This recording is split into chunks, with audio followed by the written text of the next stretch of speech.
And I don't know if we're live. And remember, we're double live. Chat, are we live? Can you hear us? So. Oh, I can't see the chat. Wait, wait, no, my daughter's okay. My daughter's on the live. Yeah. Can you hear us? Yeah, we are. We're live. We're good. We got it. We got it. Go. Be gone. We're good. Be gone. All right, what is up, everyone? Thank you for joining us on this very special night. As you can see, I have Manny here with me. He decided to go ahead and join me for this stream. I made that decision. And we have a very special guest with us today. That is Erica McCord. We have Erica McCord. Hi, guys. Yes. Live from Japan. It's Sunday afternoon. Live from Nippon, we have Erica McCord. Yeah, and then we have my good buddy who I haven't streamed with in a while, who's coming. People are saying you're coming out of retirement tonight, Broly. Too soon. Too soon. Wow. Too soon to say. So yeah. Broly's here. Glad to be here. Yes, and then Ora will be joining us once he has an opportunity. You haven't mentioned he'll be hopping that on we the are stream. Double live because we're in the living room. Remember, folks, tip of the day: if you want to stay alive, no one dies in the living room. There you go. Words to live by. So is that true? It's just ridiculousness there. But no, post and parcel. No, the dad jokes are maximum. Oh, bro. Well, he's a dad. So I am qualified, bro. Well, so are you. Yeah, right, 3 times over, bro. Exactly. So. That's amazing. See, Broly recognized game. Yes, he does. And in fact, Erica, I got one for you. Oh. Roman soldier walks into a bar, holds up 2 fingers, and says, 5 beers, barkeep. I get that because V is 5 in the Roman numeral. I'm sorry. There you go. I don't understand what was the punchline. That was the punchline. He holds up 2 Oh, fingers. that was the punchline. Yeah. Okay. Yeah. Horrible. All right. So, Bro, he's good. So for those of you, I'm sure many of you are familiar. You already know Erica from such streams as Hero Haze, and Yes. you were also actually the first person. We got to give a shout out to him to have you on. Was Deep, yeah, Deep Humor. Yeah. He kind of put you out in front of the world. You know, he put you out there. So he beat everybody else into the DMs. Yeah, is what happened. beat everybody else. He didn't slide. He jet slide. Yeah, into the DMs. he did. So it was obviously we know. I'm pretty sure people are familiar with the reason why why it is your name came up and stuff like that. But if you want, why don't you go ahead and give a brief explanation? I mean, you don't have to go into too many details. Just for anybody in the chat that might not be familiar, why your name pretty much came out into the sphere of not just of YouTube, but also the convention stuff and all that. Oh man, yeah. So I opened up my my messenger one day, and someone, a mutual friend, was like, "Hey, did you know that your name popped up in the Vic Mignogna lawsuit?" And I was like, "What?" And they sent me a clippet of the affidavit that Faisal Ahmed submitted, and there was a lot of very, very inaccurate, untrue information in it, and that's what happened. It frustrates me to no end. I don't understand why, considering we were still like connected as acquaintances, that he didn't just be like, "Hey, I'm gonna put your name in this. I heard this. Was this true?" He didn't do any of that. He just submitted that affidavit with so much misinformation in it. And what's worse is that Vic and I are friends. Like, I don't know what he thought was going to happen. Did he think because I was in Japan that I wasn't going to respond? I don't know. But yes, so a snaky weasel of a man put my name in an affidavit in an attempt to slander and libel a friend of mine, and I spoke out against it. So. Yes. Which were very, I personally, John brought me that news a couple of days ago, and I'm like, whoa, good for her. That's awesome. No, I love it when people speak up and they take accountability and they say what's really going on. So that's pretty awesome. No, and it's good. It is good that you did. It's good that you did, especially with all the misinformation out there. And it seems to be a lot of that going on with people speaking for other people instead of just letting them speak for themselves. So to clarify on your statement, I'm sorry for interrupting you, John. You had stated that you and Vic are not just on good terms, but you guys, you're friends. You're we talk like literally 3 or 4 months prior to that. I had gotten an offer to do voiceover work for an English language school, and he and I were talking about what rates I should charge, and I was just asking him for some advice on stuff like that. We talk off and on. Like we don't That's talk every day, but every couple of months we check in. So That's pretty awesome. That's good to hear, and that adds a lot to what she's saying. Yeah. You know. Yeah. Well, the thing is also, you know, obviously, you know, live in Japan. She's live from Japan right there. That's something that I don't know if this is territory that you've already tread with others that, you know, in the streams you've been on. I don't recall if you did or didn't, but how long have you actually been out there in Japan? I'm coming up. January will be 3 years. Dang. Living the geek dream. At least for a lot of us, we're like, yeah, man, she got cred. Now is it? Now I'm assuming that's, you know, you got a work visa. Now that's something that you have to. Are you there on a work visa? I am. I'm here on a particular visa. It's called Humanities Specialist Engineer. So yeah, that's fancy. And that's something that has to be renewed every so often, right? There are 3 levels. There's a 1 year, a 3 year, and a 5 year. I was given a 3 year when I first came over, and in January I have to go and get it renewed. And there's no rhyme or reason to which number they give you. So I could get a 1 year when I go back. I could get a 3 year, or I could get a 5 year. So it's that's interesting. So wait a minute. Do they give you 3 paper bags, and they're like, pick one? How many lights are there? No, I have no idea. There are 4 lights. Sorry. Yeah, which fingers am I holding behind my back? I could tell you. I can see. Never mind. That's interesting. No, but that's kind of cool. You know, that's kind of that seems very unsettling though, because it's just like you might have planned to be there for X amount of time, then all of a sudden, you only got a year. And then you're out. Wait, hold on, my finances. Well, I didn't plan for this. You're not out. You just have to continuously go back to immigration and reapply. The minimum standard is you have to make a certain amount of money every year, and if you stay above that, then you will get renewed. It's just how long you get renewed for. You're also allowed to be out of a job for up to 3 months before they'll kick you out of the country. So if your company goes under, you have to transition between jobs. You have a little bit of time. But it's like working for I don't even know I don't want to use an inappropriate comparison, but Japan wants to know where you are at all times. I have to register anytime I change a job, anytime I move. I have a dog. I had to register my dog. He has to be re-registered every year. I have to register my bicycle. You gotta register your bicycle? Yep. What if the poor thing gets drunk and gets lost on the way back home?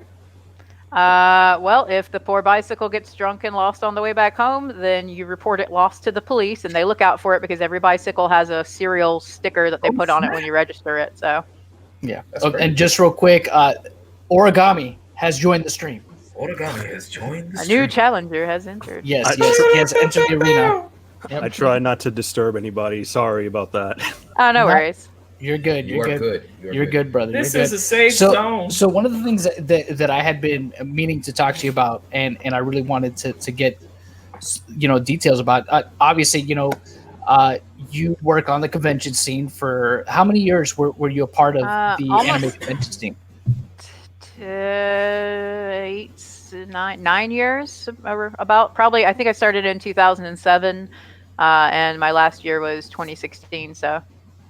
Okay. Wow. All right, and just for people that don't know, which were the conventions that you worked for at? Because I know you had mentioned before that you were part of guest relations. Was that always what you did from the time you started working on the convention scene, or did you do other roles? I started. The main convention I volunteered at was Anime Weekend Atlanta, AWA in Atlanta, Georgia. And when I started at that convention, I was just in. They called it Panda support, which is just like the gopher department, because that's the mascot. The original mascot of AWA was a panda. So I would just stand at doors and check badges and things like that. So you kind of so over time you just kind of, from your work and all that, it was kind of like just kind of being promoted, I guess, up through the ranks there. No, not exactly. And really? I touched on this in Hero stream, but about the second or third year I worked in Panda support, I got assaulted by a con attendee. I got slammed into a glass door. What the heck? And so after that, I was like, I can't do this anymore. I just, it's way too much for a volunteer who's literally paying everything to be there. So the next year, I still wanted to help out, but because I had experience in customer service from working in hotels and retail, I was like, well, I'll apply for the guest relations department, because you had to have a 2 or 3 year minimum having worked at other departments in the convention to apply for guest relations. So I applied, I had my interview, and they accepted me. Yeah, they better after that. Jeez, it's like, do you know what I had to go through? Because exactly, I was about to say, okay, so you were what was it, the panda support? What was it again? Panda support. Panda support, yeah. So I mean, so obviously they didn't write out the rules in black and white. Yeah, no, haha. Yeah, sorry. I'm sorry, I can't help it sometimes. Come on, Broly. Broly, take notes, bro. Take notes, Broly. No, but that's no, and I'm not really trying to explore this or whatnot. But did they, in that role, when that happened to you, did the convention? Because this kind of ties into everything that we're talking about. Did the convention swiftly respond? Did they deal with the attendee that happened to? Well, it was sort of like a perfect storm, because the location where it happened just so happened to be right outside of the like substation for the convention security guys, and one of them happened to be, the director happened to be walking out the door. Wow. And saw it all happen. So like I briefly, it was quite shocking. So I remember a very large male con attendee he pushed me, slammed me back into the door, and I kind of slid down the door because he hit me really hard. I hit my head pretty hard against the glass door. And I kind of slid down the door, and then I just remember, because at that time the guy that was in charge of public safety, or whatever you want to call it, was really tall guy, and I just remember seeing that guy being dragged off, and then they were like, are you okay? And I'm like, well, I'm not bleeding. They took me to the medical people and checked my head and everything, and I was like, nothing's broken. I didn't break the glass, but it made an amazing sound. And rattled me pretty good. And then I just went back to my hotel for the rest of the night. Okay. Yeah. So the good news is it was a perfect storm, but from what we could tell, there was swift response. They took care of you. They cared, from what I could tell. Yeah. Some of these people, they take their anime waifus way too seriously. No, but it's good that you're just like, you know what? Next year, nah. No. Yeah. Nah. I don't get paid. And I'm not gonna put up with this. So no, you did the right thing. I think going to a different type of department now. So it was guest relations. So your first work with guest relations was with Anime Week in Atlanta, then? That's correct. Okay, that's good. So I know that you're familiar with some of the other people, or I should say specifically one other person that was also name dropped without wanting to be name dropped. That would be Mr. Stan Dolan, who was also named when he did not plan on being named. Right. It's almost like a bad Maury Povich show. Like, they just keep dropping names, and the next one is. So if we drop enough names, maybe one of them will stick. Yeah, exactly. So obviously, Stan personally. I'm sure you worked with Stan. And how long did you work with Stan actually at Anime Week in Atlanta? And was Anime Week in Atlanta the only show you worked with Stan, or were there other shows that he also was a part of, that you were also part of the staff? I think the only one that I worked with him at was AWA. I did go to Kawaii Con, but I think by then he had already sold his part. He was there because that was part of the deal when he sold the convention. But I think I was there working, and he was there as like a legacy member. So. Okay, that's cool. Yeah, because one thing, when Stan was on with Nick, one thing I had asked him, and I guess I'll ask you the same question, because and I'll mention what his response was after that. It was good. Glorious. The one thing, I don't know if you were on that stream, and saw the question I asked him, but it was, Stan, would you agree? And I'll ask you, Erica, would you agree that any convention promoter or owner worth a damn, if they were to basically, if now I'm forgetting what I asked him. If any convention promoter or owner worth a damn would not risk the integrity of their show just for the sake of covering for a guest's criminality. Oh gosh, no. I can't imagine anybody that ran one of these conventions doing something like that. I mean, it's I said this the last time. These people are celebrity only in this tiny sphere. It's not like, I don't know, Robert Downey Jr. came in and trashed the hotel room and had a bunch of hookers or something like that. It's a voice actor for a cartoon character.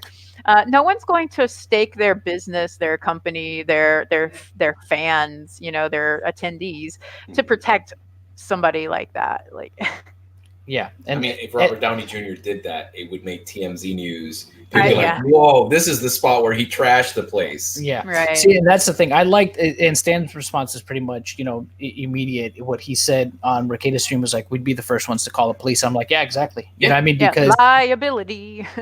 yeah. Exactly. Nobody would cover for that, because I've seen so many outlandish claims made by people saying, "Oh, well, conventions have non-disclosure agreements." I was like, "No, they don't." I was like, it wouldn't benefit them at all to have them. Why? I mean, is it not out? Is it outside of the realm of possibility? Well, no. And you would think maybe a bigger convention might do something like, but even then, no. Even convention promoters that I know that have bigger shows, no, don't have that stuff. That's not. That's not. I think the only company I know of that does NDAs is Heroes for Hire, and they provide the handlers for a lot of the people at events like Dragon Con or Heroes, the big commercial Comic Cons. But and that's only so much as it involves knowing the guests' phone numbers, knowing the guests' hotel rooms, knowing what may or may not be in their riders, their contracts, and things like that. So. Exactly. Well, company secrets and things like that. That's a little bit different. That hasn't, but there was people talking about having NDAs for incidents, and I'm just like, no, that doesn't exist. You can't have an NDA for an incident. That's illegal. Yeah, exactly. And I'm just like, no convention would ever do that. I'm like, that's the most ridiculous thing I've ever heard. All you have to do, right, when you're not insane, of course, is you need to take a step back, right? Kind of in a fighting game, just backdash. And then you go, hey, this guy, whoever this convention owner is, plugged in at a modest level, maybe 10 grand, 20 grand. Do you really think he put that kind of an investment for his show to succeed just to bring in a guest that's going to act stupid? Yeah. And he's going to cover for him? Yeah, there's no upside. No, man. There's no upside to it. There's no upside to it. Usually if you do something like that, you don't get invited back. Yep. I've been witness to that. Yeah, he's witness to that because he's worked a couple shows with me before. Any convention runner that complains oh yeah, this guest is always such a pain. Whenever I have had convention owners be like, you need to make sure you watch out for this guy for X, Y, and Z reasons. And I'm like, why would you invite someone that you have to give someone a disclaimer about? Yeah. Why would you do that? Yeah, it doesn't make any sense. And that's the thing. Yeah. They always make it. It's funny how they always come out of the woodwork after the fact. Be like, yeah, I knew he was a scumbag for years. It's like, yeah, but you invited him to your show for a decade. You know what I mean? What are you doing? He really handsome. It's like, what are you doing, dummy? It's just like, okay, all right. He was such a problem for years. That didn't stop you inviting him out for a decade. You know what I'm waiting for? Okay. I'm waiting for that one guy to come out and go, why would you invite that guy? I lost a bet. I want to hear that. Nah, that's the ridiculousness of all of it. And that's one thing that I find there's so much, so many of these people are so disingenuous. And what I like, another thing that I've seen, there's a particular person out there that I did want to ask you about. And I wanted to know, I don't know. And again, I don't know if this is ground that was covered in the previous, because I did catch your interview with Deep Humor, and I caught I think I got on the stream late. The one that you did with Hero, I came kind of late to that one, so I didn't get to hear the whole overall thing on that. But there is a person out there who I think Relocating, what does Relocating refer to as, BPM? Dog face or man face or something? Horse face. What is it? What is it, Aura? Man jaw. Man jaw. I think that's Some people call it shovel face. I don't know. Shovel face. Shovel face? Yeah. That's the biggest Halloween character, Jennifer Lynn Hunt.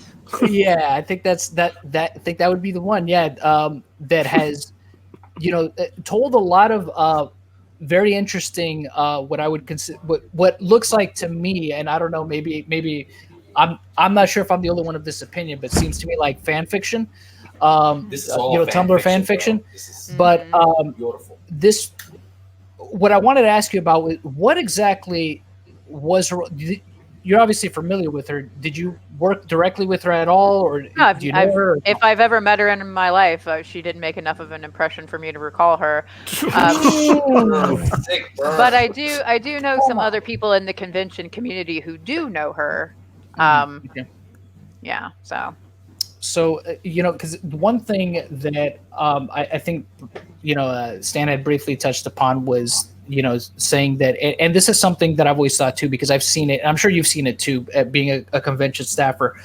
There's always those people that are part of convention staff that always grossly misrepresent their position as a staffer. Like, they make it seem like what they do is much more important than what it actually is. They'll be like, yeah, I did this and I did that, and then come to find out all they did was hold the door open for somebody. Yeah, exactly.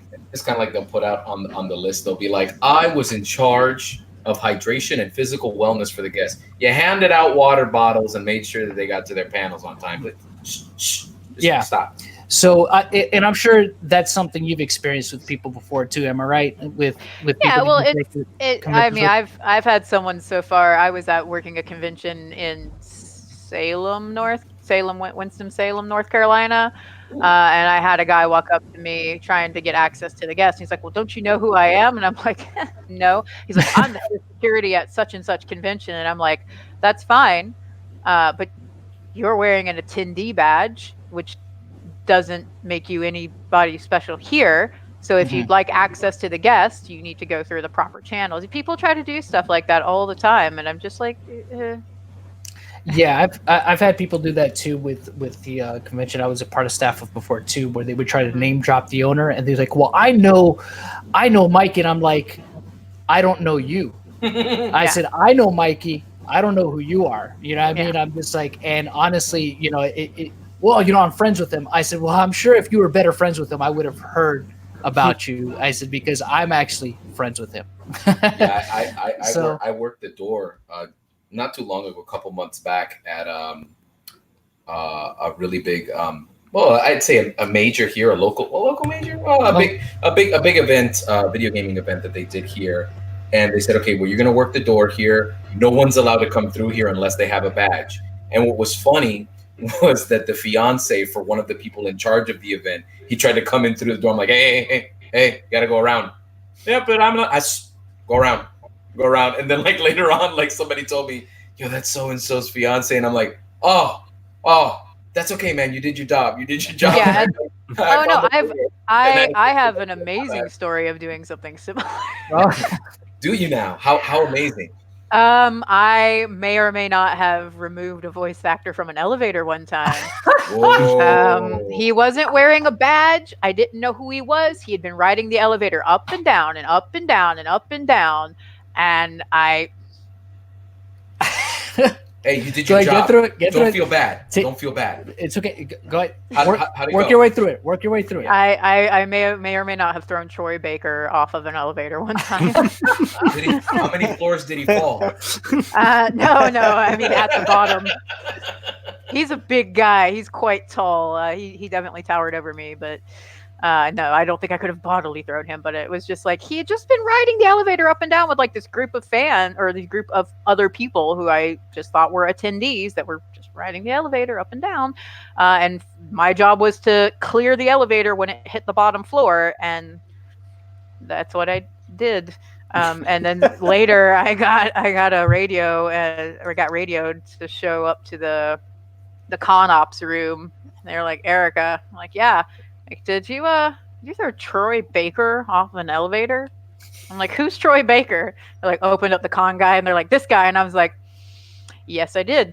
He wasn't wearing a badge and he rode the elevator up and down and up and down. And they're like, he wasn't wearing his badge. I'm like, nope. He didn't have on a badge. And at that time, AWA always has, we used to call them license plate badges because they were so freaking huge. They were made extra, extra large so you could see them from a distance so that everybody could identify guests. He didn't have his badge on or it wasn't visible. So yeah, I got a little bit chewed out about that. I'm like, well, you should yell at him. He was the one riding the elevator up and down. Yeah. That was in And my he didn't in have my. a badge. That's right. And at that time, it was before they made the hotel badge only access. But yeah, I just told him, I was like, that was before I was guest relations though. So There you go. But you still did your job. I would not have counted it against you. Yeah, you still did your job. By the way, who's Troy Baker? exactly. There you go. Yeah, exactly. I don't Even more know. justification. I have no idea. He voiced some sort of popular characters a while back. Oh, that's Ocelot. Okay. Well then, no wonder. What? Yeah, Exactly. from Metal Gear Solid. It's all Yeah. right. Oh, It's okay. It's okay. Yeah, no harm, no foul. No harm, You're no fine. foul. You, It wasn't you- Kevin Bacon. You did It wasn't fine. Kevin You Bacon. did fine. Yeah, you did fine. You did fine. Yeah, but that's one thing that I thought was interesting because I know I wanted to get your take on it because I heard Stan kind of mention it, kind of confirming that as well because I've seen that a lot. I've seen that happen a lot too with people that misrepresent their And I agree with position in Dave, by the show. way. Dave But- says you're pretty good. I agree. You did a great job. Good job. Yeah, thanks. Yeah. So, but the other thing too is that no, you did your job. You did good. That's good. I mean, I wish there was more attendees that, or not attendees, but wait. He was convention Sam Drake. staffers that would do He stuff was that, like that. no good brother that it took him 2 games to get into. Well, that's why she threw him out of the elevator. Anyway, Just bad had, he influence, just bad had to throw that influence. shade. Had to throw anyways, that shade. go on. But You're nothing but trouble, Sam. get out of here. Get out of here. Get out of here. No, but yeah, the thing is with conventions, that's another thing I wanted to talk to you about was kind of, and I mentioned this prior to us even doing the stream, was kind of like the culture of conventions. You've staffed at anime conventions before, but I was wondering, had you staffed at any other types of conventions like comic book conventions or things of that, maybe other themed conventions? No, just exclusively anime. Yeah, Was just that exclusively by anime choice? conventions. I was when I first started, I was still like a teen, in my late teens. But it's very expensive to pay to travel, however many hours and stay in a hotel for, especially in guest relations. You usually have to be there the day before the convention starts and stay the day after. So you could be there almost a week. And the convention doesn't help you with hotel room or anything like that, but they expect you to be there. Oh yeah. And so it was massively expensive. And in my area, I did try to get on with Dragon Con one time. They were really short-handed, and somebody that worked with me at AWA was like, "Hey, I wanted to let you know about these things. You want to try out?" And I went, but they wanted your soul that weekend. Like you didn't get any zero free time, even on something like autograph lines. And I was just like, yeah, no, nah. Did you let him know, hey, I'm a human being, not a sponge. Don't bring me Yeah, in. well, I basically told him, I was like, it's I come to Dragon Con for one reason and one reason only, and that is to stumble around drunkenly for 4 days. So because I never get to enjoy conventions when I go there working them, because you've got to be available 24 hours for 4 or 5 days. But Dragon Con, on the other hand, I'm just like, whoa, I'm drunk. But you know, would be awesome, right? Because you mentioned Kawaii Con. I'm sorry, I giggled because I always giggle whenever I hear that name. But you imagine stumbling around drunk at Kawaii Con, going, "Is that Pusheen?" Anyways, oh, Lord. So I have a quick question that we didn't ask at the beginning, but this is a labor of love. You're investing your own money, you're investing your own time. Why did you choose to do it? What brought you to want to do this kind of thing?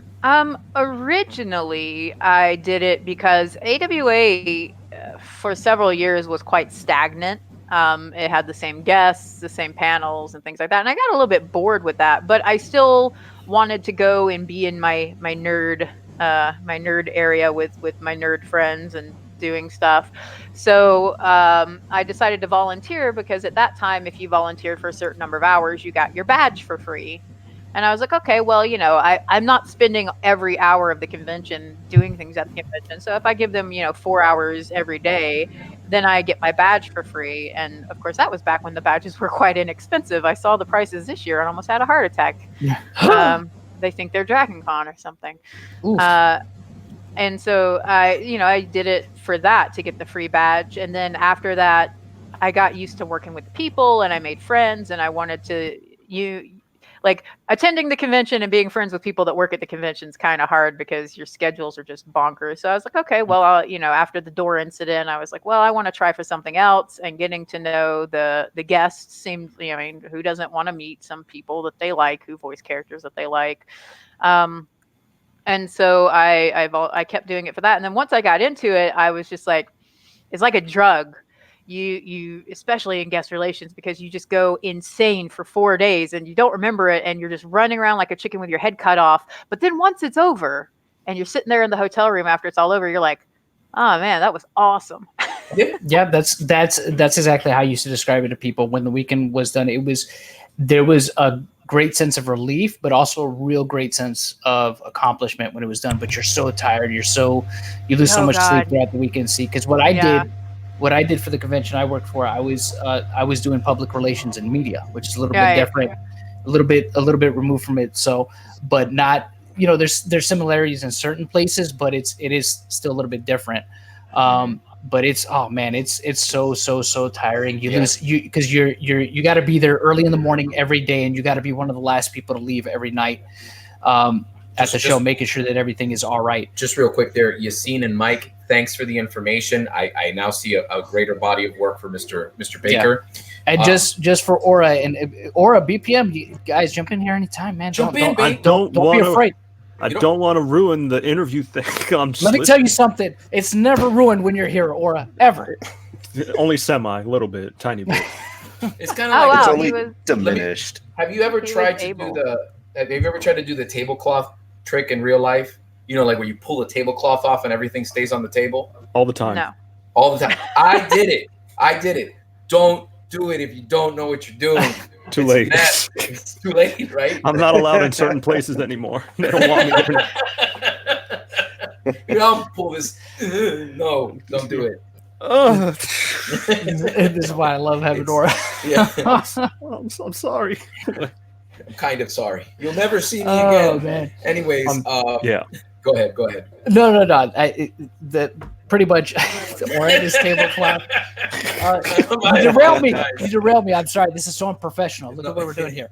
What are we doing here? Were we on track? Were we ever on track? No, we're fine. No, the reason I was asking you about working under conventions before is just to kind of talk about the differences in the different convention scenes, because it is different, especially if you've done other ones. Like, what's your how would you describe the anime convention scene? Well, I mean, it varies wildly. I've worked, Anime Weekend Atlanta is arguably the largest one I worked. But then I've worked, I did Colossal Con one year, which is a massively self-contained event at a resort in Ohio where there's nothing around and everything is on site.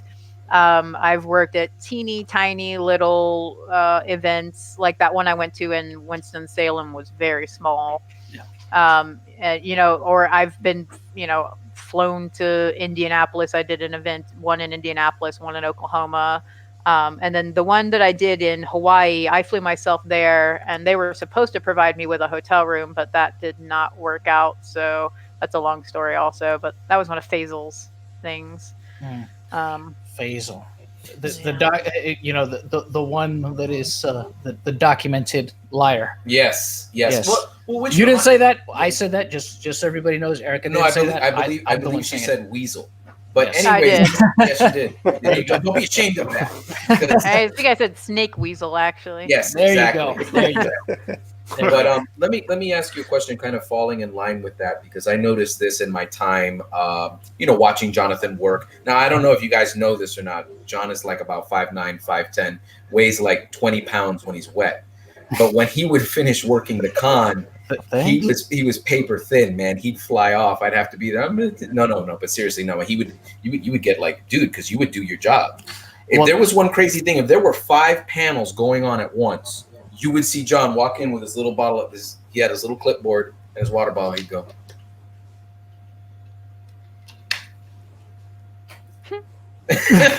He would always do that. He checked every single panel. It was a scary. He was like, what was the name of that guy?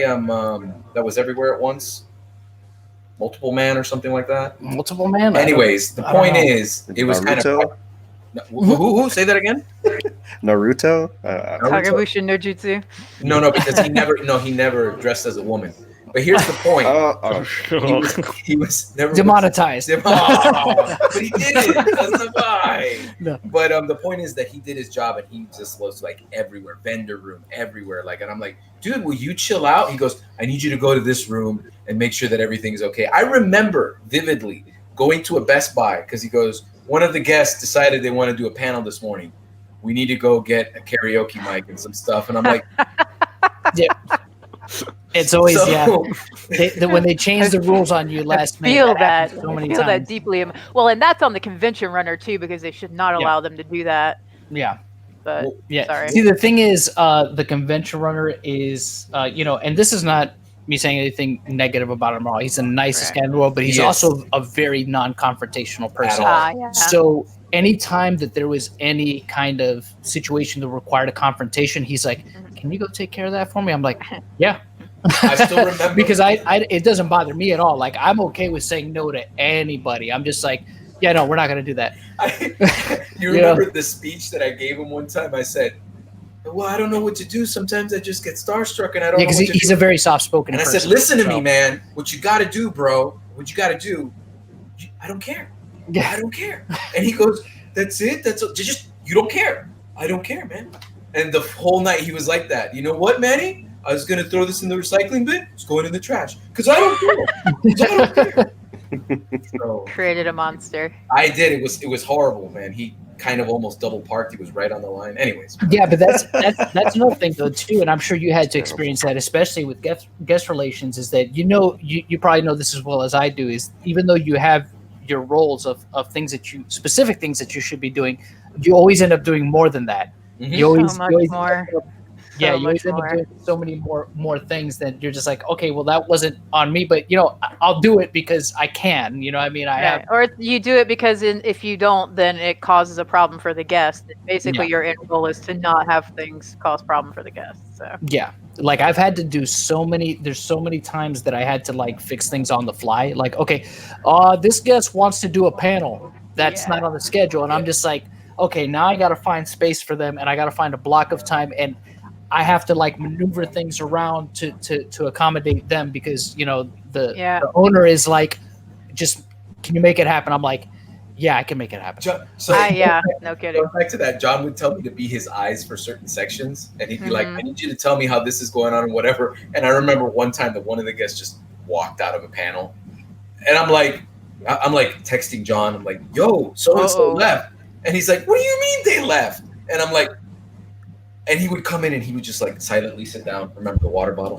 Be like, dude, what do you mean they left? And I'm like, bro, so and so, blah blah blah blah. And he's like, I'll be right back.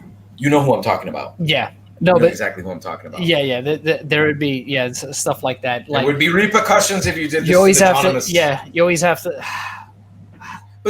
But going back on that right now, you said that the anime scene, it would vary wildly. There's different fandoms, and I'm not saying for you to pick sides or anything like that, but everybody always has a preference. I personally have I like video game fans a lot. If there were any video game related, oh my god, that Ruben Langdon with what's it called?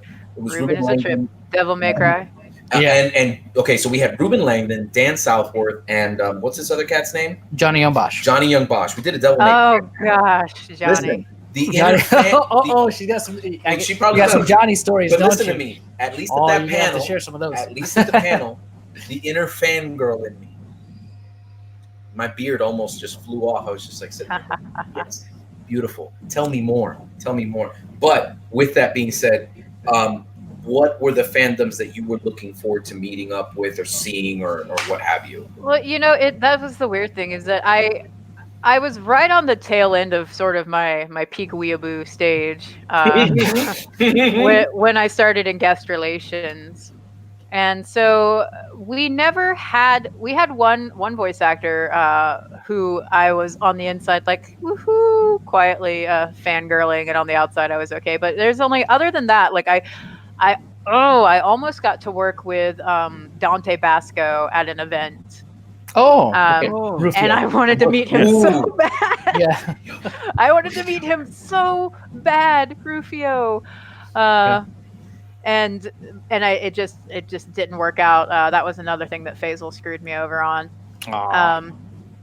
And so That's a name, by the way, that isn't ill-associated at all. yeah. Yeah, Oh, that Yeah. is. we'll chant it. But Go ahead. Sorry. yeah. I've had that happen before too, at least initially, but then after a while, I was just kind of like, I remember after a while, towards kind of the end of my tenure, being a part of convention staff, there came a point in time where I just like, I met so many of because the convention I was a part of was a Power Rangers themed convention. So I got to meet so many of them. And after a while, I was just kind of like, they're all the same. Would you They're all the same. Go ahead. I've spent a lot of time with Johnny Young Bosch. I've spent so much time with Johnny Young Bosch. Yeah. Other than Vic, actually, Yeah. Johnny Young Bosch is the reason I was flown to the 3 conventions that flew me out there themselves. Oh, That is why I okay. was flown out there. So I love me some Johnny Young Bosch, but I have spent a lot of time with him. Yeah, he's a chill dude. He's a chill dude. I've seen him have his moments sometimes, but for the most part, he's always been like anytime that we had him at the show, he was good. He was good. Except he would never call Jason David Franks for me. I kept asking him. I was like, Johnny, you're my second favorite Power Ranger, but I know you know my favorite Power Ranger. I know you have his phone number. I mean, if you just want to video call him one time for me. But no, oh man, he would never call JDF for me. I always wanted to meet him. He was definitely my favorite Power Ranger. Gotcha. I understand. He was a lot of people's favorites too. Yeah. But yeah, and we did have Johnny as. I don't think we had him. I can't remember the list. We had him like we've only at the show I was a part of. We had him I think maybe 2 or 3 times. We had him come up, and he was always good. He was supposed to come with his band one year, but he didn't. He didn't end up doing that because he was in pretty bad shape. It was surprising that he even showed up to the convention because he had been like in the hospital the night before. So oh wow. Yeah. When was it? That was the second time he came, right? That was the second time he came. Yeah, and he was like on medication. He was like on some pain medication too, so he was like a little bit loopy, but he was fine. Yeah. But it was surprising that he even came because literally like the day right before his flight, he had to go to the hospital. Mhm. And he let us know. He's like in the hospital, might not make it. Yeah. I was like, well, I mean, that's obviously something happened. Yeah. So I mean, what can you do? I mean, Yeah, that's he's definitely extenuating circumstances. yeah. So it's just like, so we're just like, well, he's like, still gonna try. It's just like, we're just like, bro, if you can't, it's all good. I mean, you're in the hospital. It's, it is what it is. I mean, there's no way to not, and it was very clear that he honestly really wasn't in any condition to be there, but he actually did still come. Bless his heart. Bless his heart. Yeah. He did it because he was a little bit off because of his medication, but he got through it. He powered through it, and he was fine. Well, being that as it may, right? Since you spent a lot of time with Johnny Young Bosch, you with Vic and all this other kind of stuff. Because there's a lot of purveying things that people like to say. These guys have tons of power. They have power. They can influence the winds.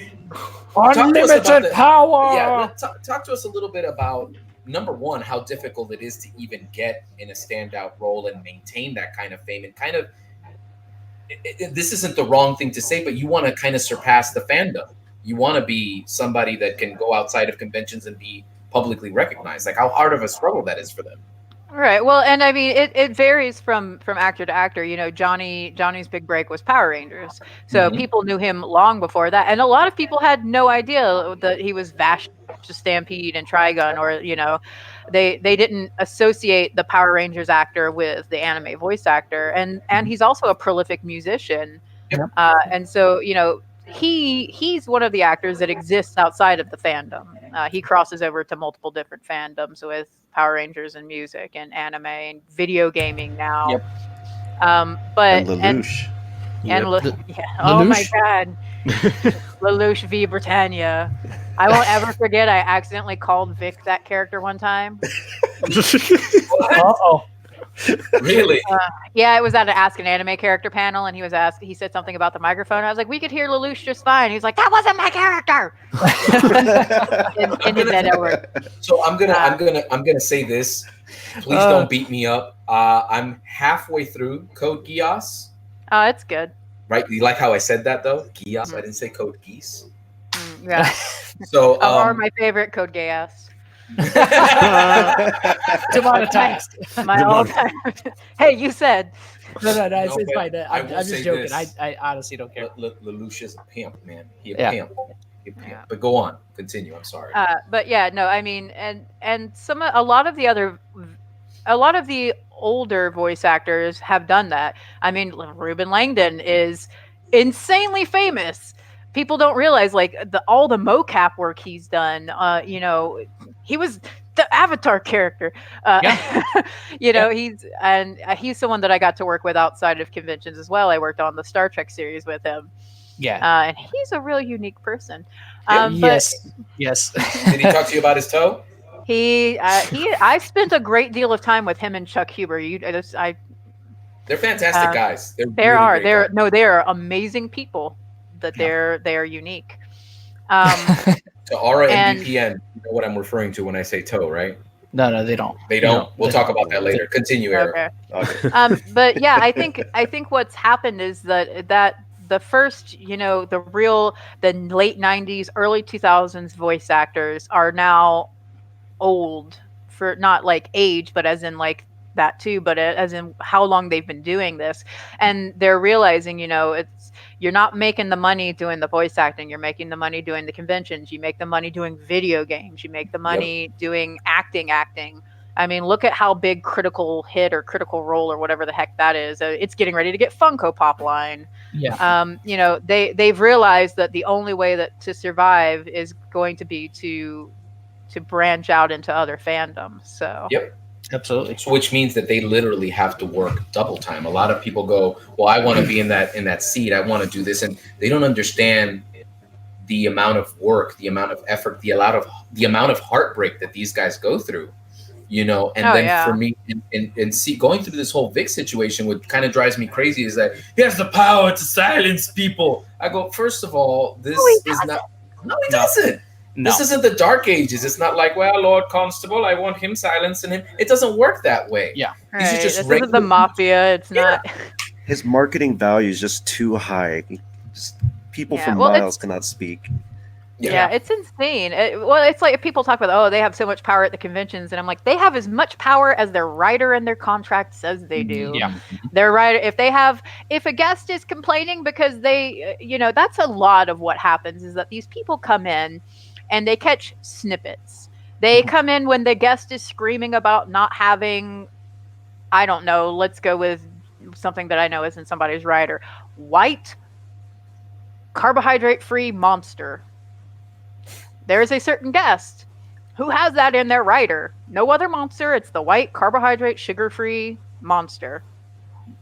And if that's in their contract, that is supposed to be there. That is supposed to be provided. Yeah. And then you have random staffer number 7 who happens to catch part of the conversation where the guest is going off about, where's my monster? I need my monster. My monster's not here. It's supposed to be here. There's supposed to be a case behind the stage before we go on, blah, blah, blah.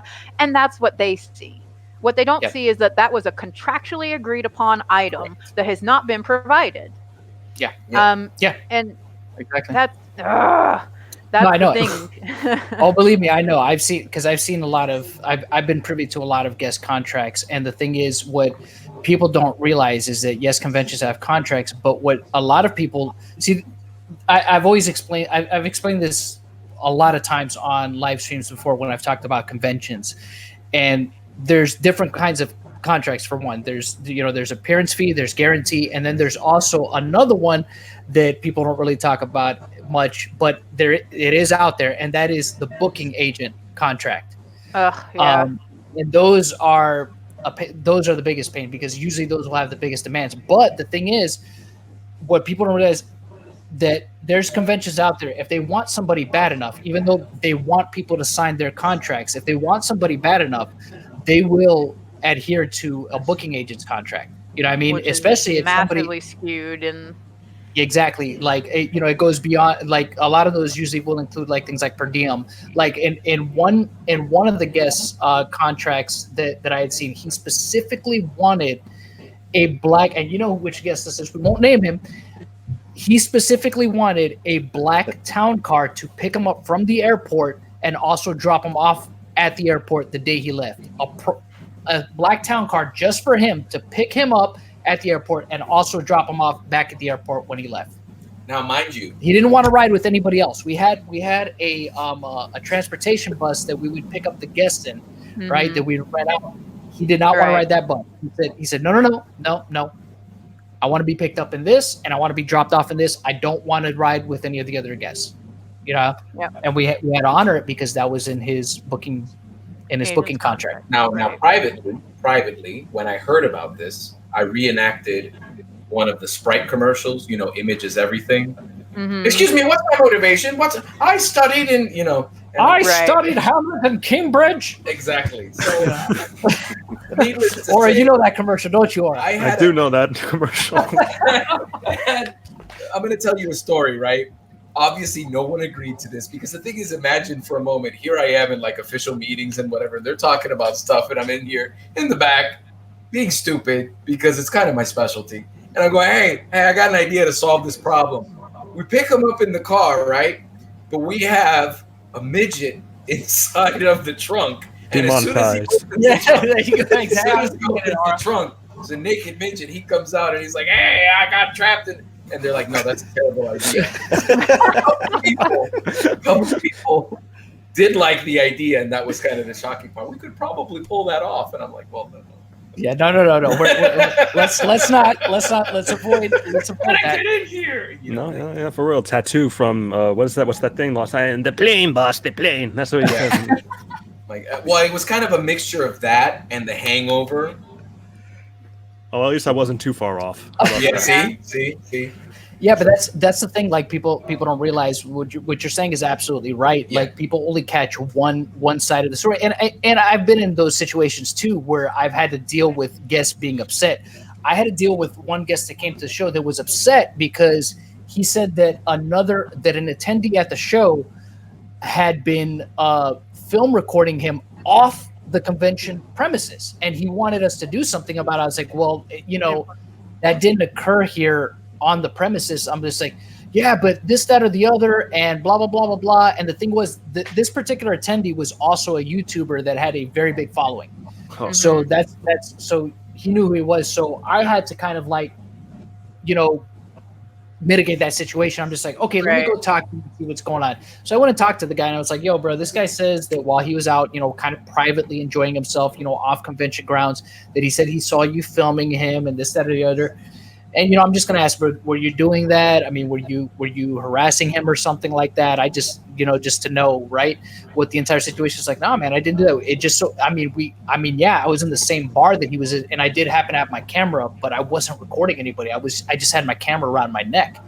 And I'm just like, all right, because he was saying that you were recording stuff, and he thinks that you're going to post it online. And he's like, bro, you can check my Facebook page right now, my Facebook, my YouTube Facebook page, and it's just like, then there was nothing on there. I checked just for the sake of posterity. I checked, and I was just like, yeah, I kind of figured as much, because a lot of these actors, they get very like sensitive. They get very sensitive. I mean, it makes sense. It's a legit concern. Yeah. I get it, and that's also why I looked into it as well. But it was kind of like, I kind of figured it wasn't gonna be that, but a lot of these people will.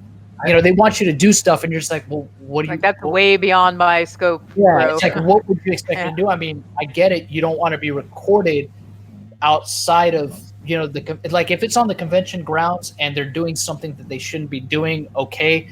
But you're talking about something that occurred outside of really our purview. Right. I mean, I'll try to see what I can do, just to kind of like also calm them down. Right. But it's just like, you can't. But I'm going to let you know right now.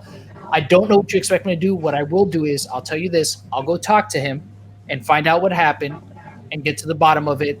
And let's see what we can work out here. And luckily that was good enough. You kind of mentioned that to me, but then here's the other situation that we have to take into account when we're talking about America. Every state is different. Florida is single consent.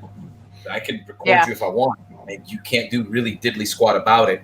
But John was doing his job. He was trying to be, hey, let me go make the rounds. And you have to. You have to, because at the same time, where we regular folks might be like, well, what's his problem? But you got to think about it. I don't know how I would handle paparazzi if I were that kind of famous, man. I think I'd be pretty mad, man. Yeah. I can't even go out and have a burger. Like, leave me alone, man. Yeah. Right. Yeah. So it's just like, so there's a lot of like problem solving as a convention Sorry, that staffer. reminded me of the story. Oh, tell away. I love convention stories. Believe me, I got a bunch of them. This is actually not a convention story. This is a Star Trek continued Lou Ferrigno story. Oh, double. Yeah, Go for so, it. yeah, it's just a little blurb that happened. I went down before I was PA on the 3rd episode. I came down for the 2nd episode. Long story. I came down there to assist Vic with moving some set pieces from Columbia, South Carolina, which is where he was at a convention that I was helping him at, down to Kingsland, Georgia, which is a couple hours away. And so he asked me to stay. He's like, hey, I need someone to keep an eye, to help Lou and you're good at guest relations. And I was like, yeah, sure. Yeah, I'll spend a couple days hanging out with the original Hulk. You twisted my arm. Oh, goodness. And so I called in a family member dead to work for 3 days. I told them someone died, and so I stayed down there for a couple of days. Yeah, sorry, Marriott. Sorry, Marriott. That's been so long ago. But yeah, and so I was just sort of in charge of getting his water, because he was in makeup for a long time because they painted him green for that episode. But we went out to breakfast at the IHOP, and like I guess I thought I was like, I know who he is, because it's sort of Marvel is a sort of a niche fandom. But we're sitting there eating breakfast, and the waiter is are grouped together in a corner of the restaurant, whispering amongst themselves. And it was like, you know when there are fans and fans have recognized somebody. It's just like, they got the scent. You recognize that look on other people. Yep. And so like I could see them sort of walking over, and I was like, I'll be right back, Lou. Finish breakfast. And I got up and I'm like, can I help you guys? And they're like, Is that Lou Ferrigno? And I'm like, yes, it is. They're like, can we come over and say hi? And I'm like, well, wait here. Let me go ask him. I'm like, we are in the middle of breakfast and we have a long filming day ahead of us. And they're like, okay. So I went over there and I was like, hey, Lou, they want to know if they can come over and say hi and talk to you. And he's like, yeah, that's fine. Let me finish eating my eggs. Egg whites, something like 12 egg whites. He had ordered like 12 egg whites. It was insane. In my opinion, he should have won the Mr. Universe, but we'll go on. Yeah. See, if I was you, Mm-hmm. I would have been like, I don't know, that would make him angry. And you wouldn't like him when he's angry, yeah. But yeah, and so it's like I guess I've never really, other than Vic, I've never worked with a guest who I've just been out in the wild with them, and people have been like, oh.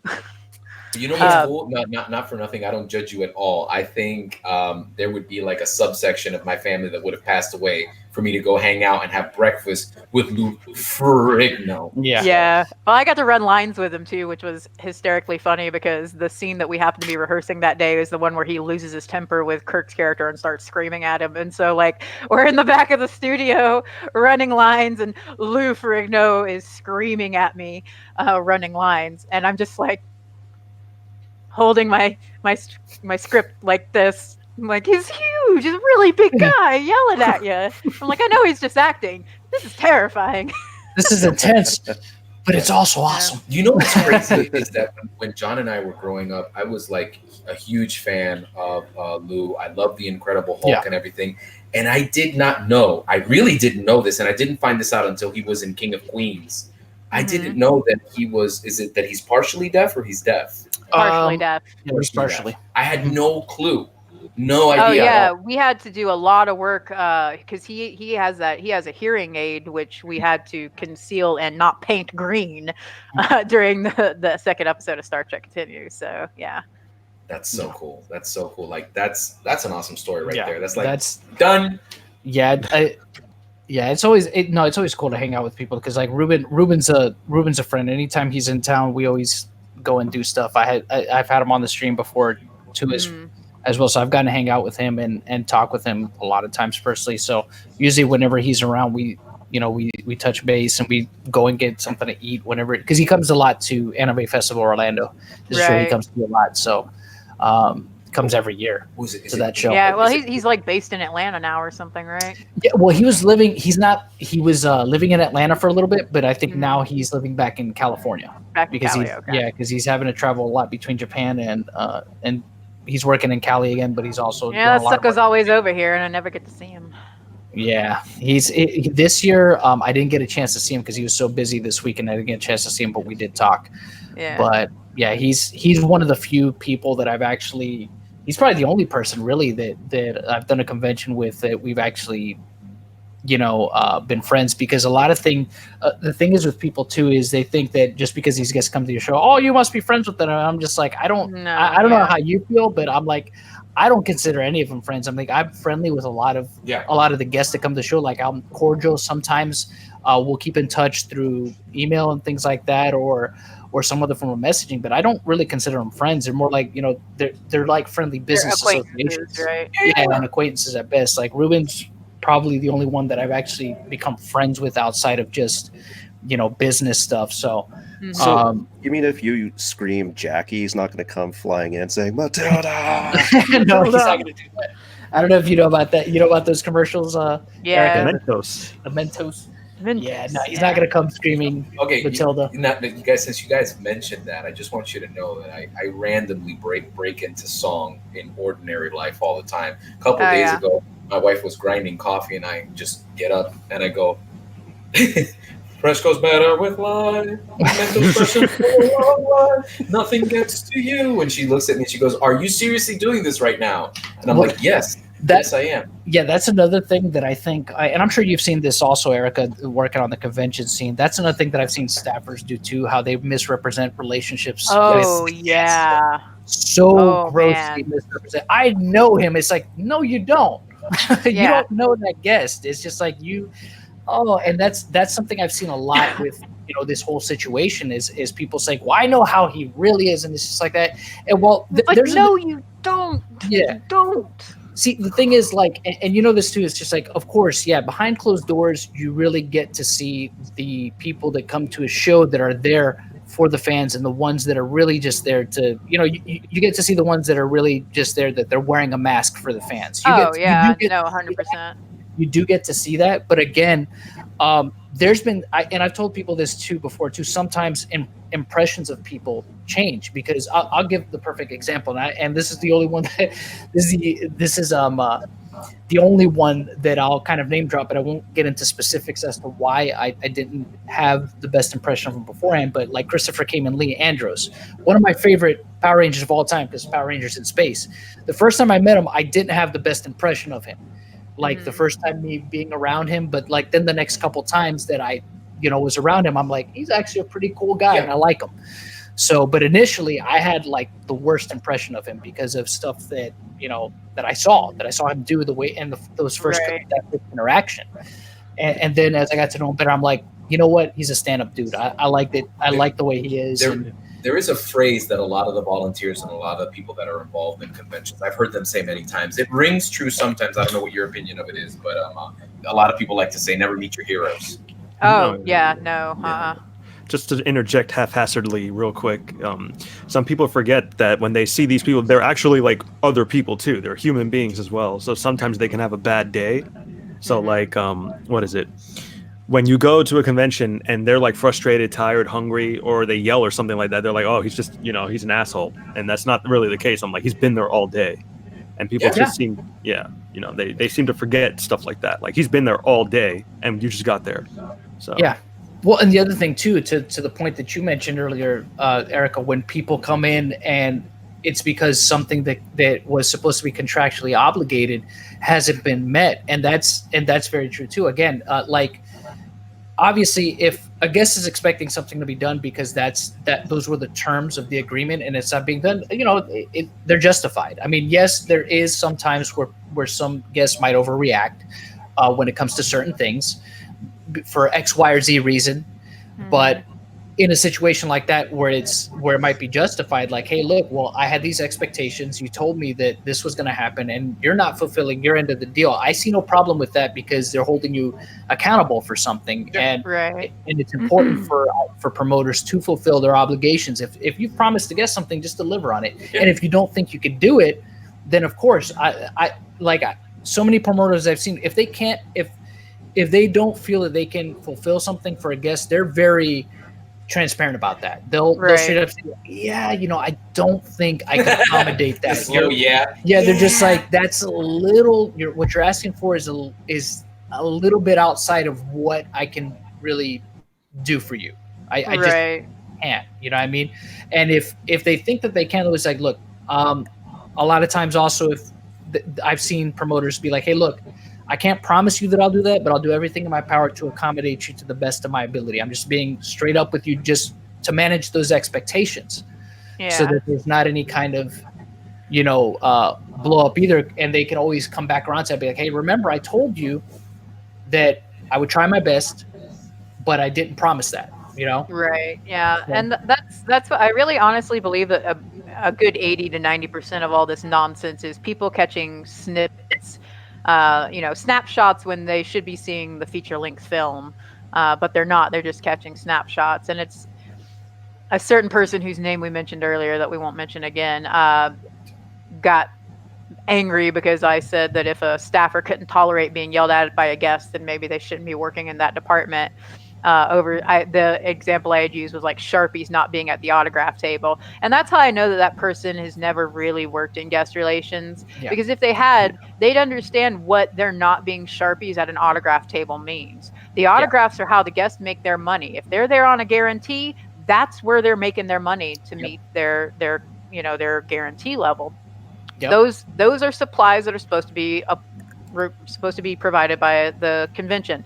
The table is supposed to be there. The chairs are supposed to be there. The crowd control is supposed to be there. The Sharpies are supposed to be there. The change is supposed to be there. And if the convention fails to deliver on any of those items, they are harming the guest's earning potential. And whether random staffer number 7 likes it or not, the guest is there to make money. And the convention has promised them that they will. And so, you can feel all high and mighty or feel like it's ridiculous that I say it's okay for a guest to yell at somebody because there's not Sharpies at an autograph table. But that was a contractually obligated item that was not provided, which is causing not only a delay for the fans or the attendees who are standing in line, but the guest has a certain amount of time to sign those autographs in, and you are eating into their money. Yeah. And that's something I've always told people. I've been very transparent about, because I've been asked before too by people. It's just like, well, they're for the fans, right? And this, that, or that. I said, yeah. I said, but you got to understand something. I'm always very honest with people. I'm like, look, these people are here to get paid. I said, first and foremost, this is still a job. Okay, they're taking time out of their schedule. They're taking time out of, especially the ones that are still like active in, say, acting or voice acting or whatever else that they got their hand in. They're taking time out of that to come here and meet people. So yes, they should be compensated for their time. I'm like, that's the whole point. You know what I mean? So I said, don't make no mistake. Everybody that's here is here to get paid first. That's not a bad thing. You know what I mean? It's, a lot of them go above and beyond that. Like Ruben's a great example, because Ruben, when he signs a contract to come to a show, he gives 110%, every time.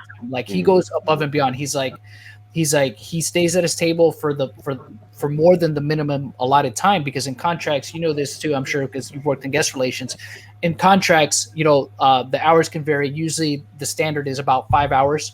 You have to be at least at your table for at least a maximum of 5 hours every day that you're there. Sometimes with different conventions, of course, can change it to whatever they feel. Some have more, but usually for most of the contracts I've seen, it's usually no less than 5 hours. 5 hours usually seems to be the standard from the contracts I've seen.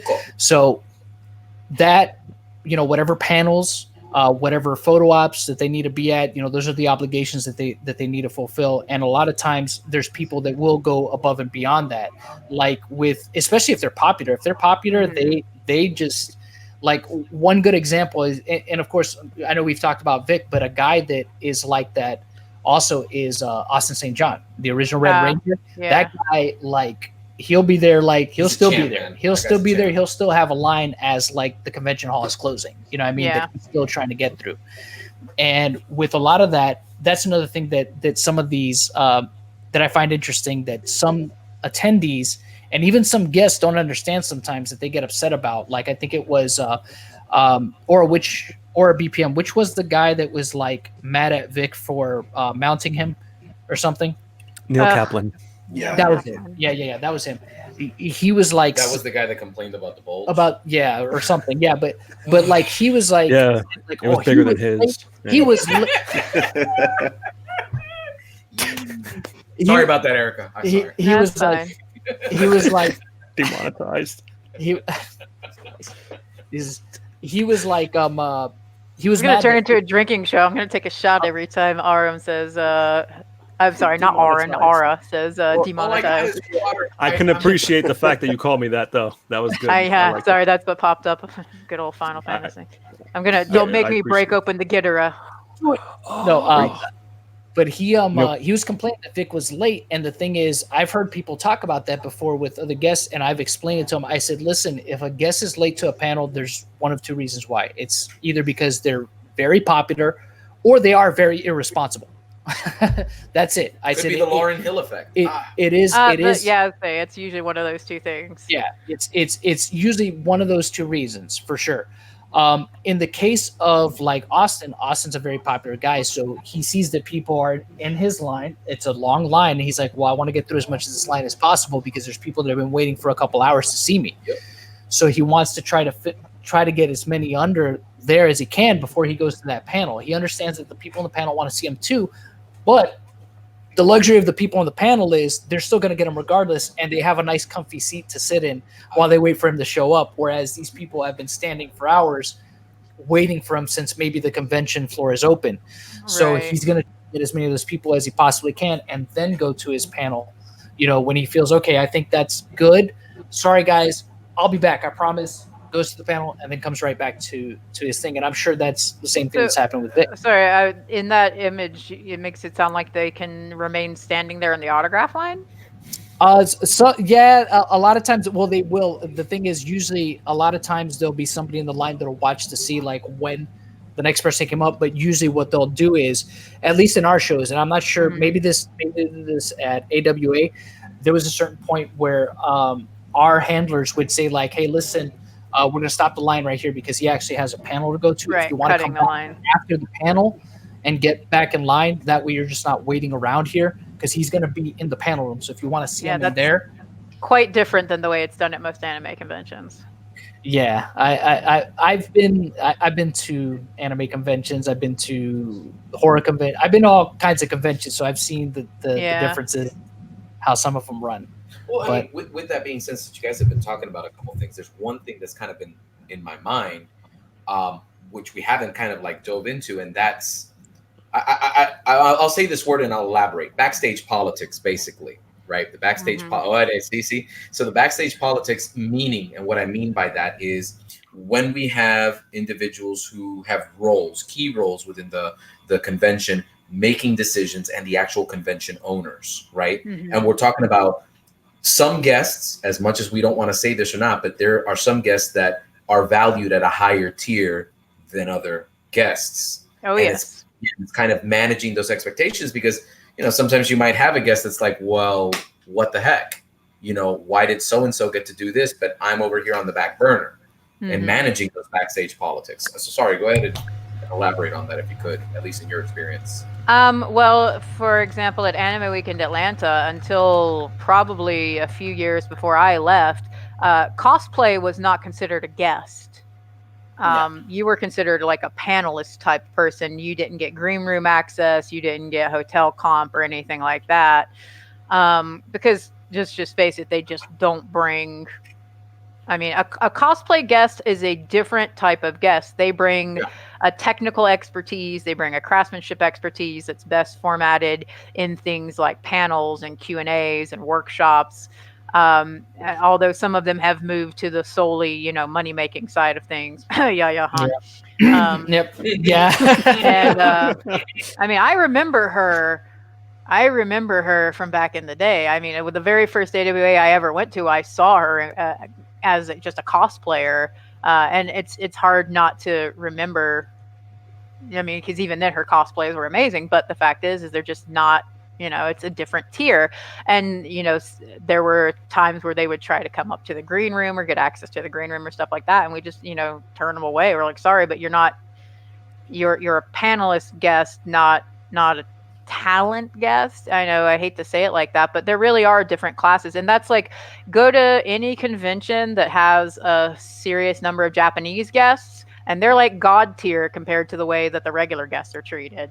Oh yeah. Yeah. Oh, yeah. I mean, the Japanese guests get bent over backwards for, and it's ridiculous. But some of the stuff that they do for those people, I mean, I know you want to bring them, but I mean, entourages and just insanity. Now, since you mentioned that, right? So because I've kind of had that conversation with Jonathan. Do you think that the Japanese guests are aware of that? Do you think that they take advantage of it, or what do you see? Because there's a big culture difference between us and them. Yeah, I don't really know, because you have to understand, like, there aren't Japanese guests at Japanese anime conventions. Anime conventions in Japan don't do voice actor panels and autograph signing. It is a different beast over here. Anime conventions in Japan are about cosplay and doujinshi and manga and things like that. She said And the D word. that is not, doujinshi just means a non-serialized manga, you goofball. No, I know. It's just what everybody knows here. There are some good doujinshis, but it's kind of like my son just recently started reading mangas. He's about 21 now, right? Mm-hmm. And we have this, there's manga readers now on phones and whatever. Right. And one day he just goes like this and he looks at me, Dad. I'm like, what's up, son? I was looking for My Hero Academia, and I just read a gender swap. They made Deku a girl, and I'm like, stop. Do not go down that path. Stop it. Yeah. So that's all I'm giggling. But it's Continue. like these people that they bring over are, they don't. I can't imagine, because there's just nothing comparable here. I mean, I guess Idol Fests, like the seiyuu. I've never heard of any Japanese seiyuu voice actors being at any like Comiket or anything like that, any of the big events. And I live in the world cosplay capital of the world. Nagoya, Japan is where the World Cosplay Summit is held every summer. Wow. And so it's just like I don't know. I mean, I understand that there's a lot involved, because I mean, you have to get special visas for them to come over, right? To perform and be paid. You have to, bring, especially if they're musicians, you have to bring their gear over a lot of times, because musicians are particular about their gear. You have to bring over, a lot of times you have to bring their manager, because they won't work with you directly. The manager works with the manager of the convention. You have to have translators. They have to have hair and makeup, especially for some of the Japanese guests. Costume people and things like that. And it is a production. It is a investment, like a huge chunk of your money to bring them over. So you say that's for the Japanese guest that wants to come over to a U.S. convention. Right. There's a lot that goes into it. Now, elaborating a little bit, because you actually kind of dived into one of the questions that I had for you, which is kind of, in my opinion, we kind of went off track, because there's always good stories when it comes to conventions. But so you say that in Japan, the very big difference here is that we emphasize on the person who has done the work, whereas in Japan, they're more about the fandom. Is that accurate? It's more about the work and not the people behind the work.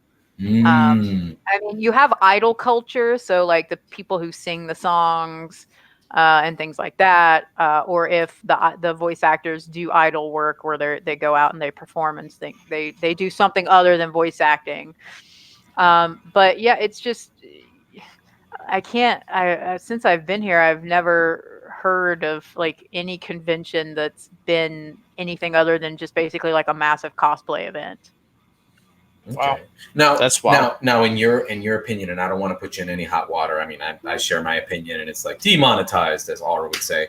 But my case here, right, is that now is it that have there ever? Sorry, it's a twofold question. So when we talk about the conventions in Japan, have any of the, let's say, Bandai Namco or maybe Kurokawa or any of these people, have they ever put together a convention and said, hey, we want fans to come and meet, because idols do meet and greets. Does that ever happen with any productions over there? I've never heard of it. Wow. That's not to say that it has, but I mean, there are like what we would call Comic-Cons, like our kind. Actually, Tokyo Comic-Con, which is just sort of the an American convention that happens in Tokyo. They bring like actor guests. Like I was so mad because Carl Urban was there this year and I didn't get to go. Oh, The Boys. He cool. Have you seen The Boys? I have not. Oh, you need to. I've been a fan of Carl Urban since he played Cupid on Xena Warrior Princess. So he was that's the best some deep lore.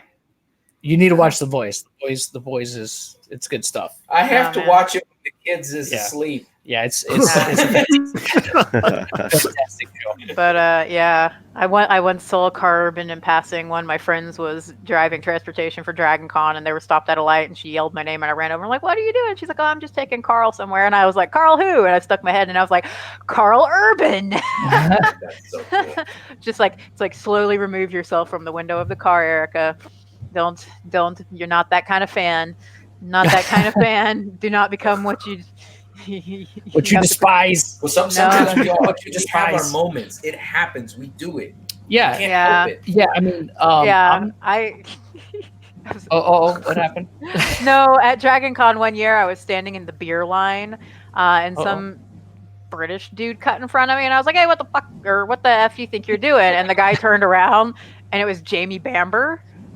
From like Battlestar Galactica, Band of Brothers, and I was like looking at him, and I was just like, and first of all, I didn't realize he had a British accent. I'd never heard him speak without it before. And he said, he's like, "Oh, sorry." He's like, I'm just in there, and he was pointing to Walk of Fame, and he's like, I was just trying to grab a beer, and I just looked at him. I'm like, and the only thing my stupid self could think to say was like, I love it. I loved you in that Star Trek Continues episode, because he was in the very first episode of Star Trek Continues. Oh wow, I didn't. And he just looked at me. He's like, "That's what you're going with, Star Trek Continues?" He's like, "I didn't know anybody had."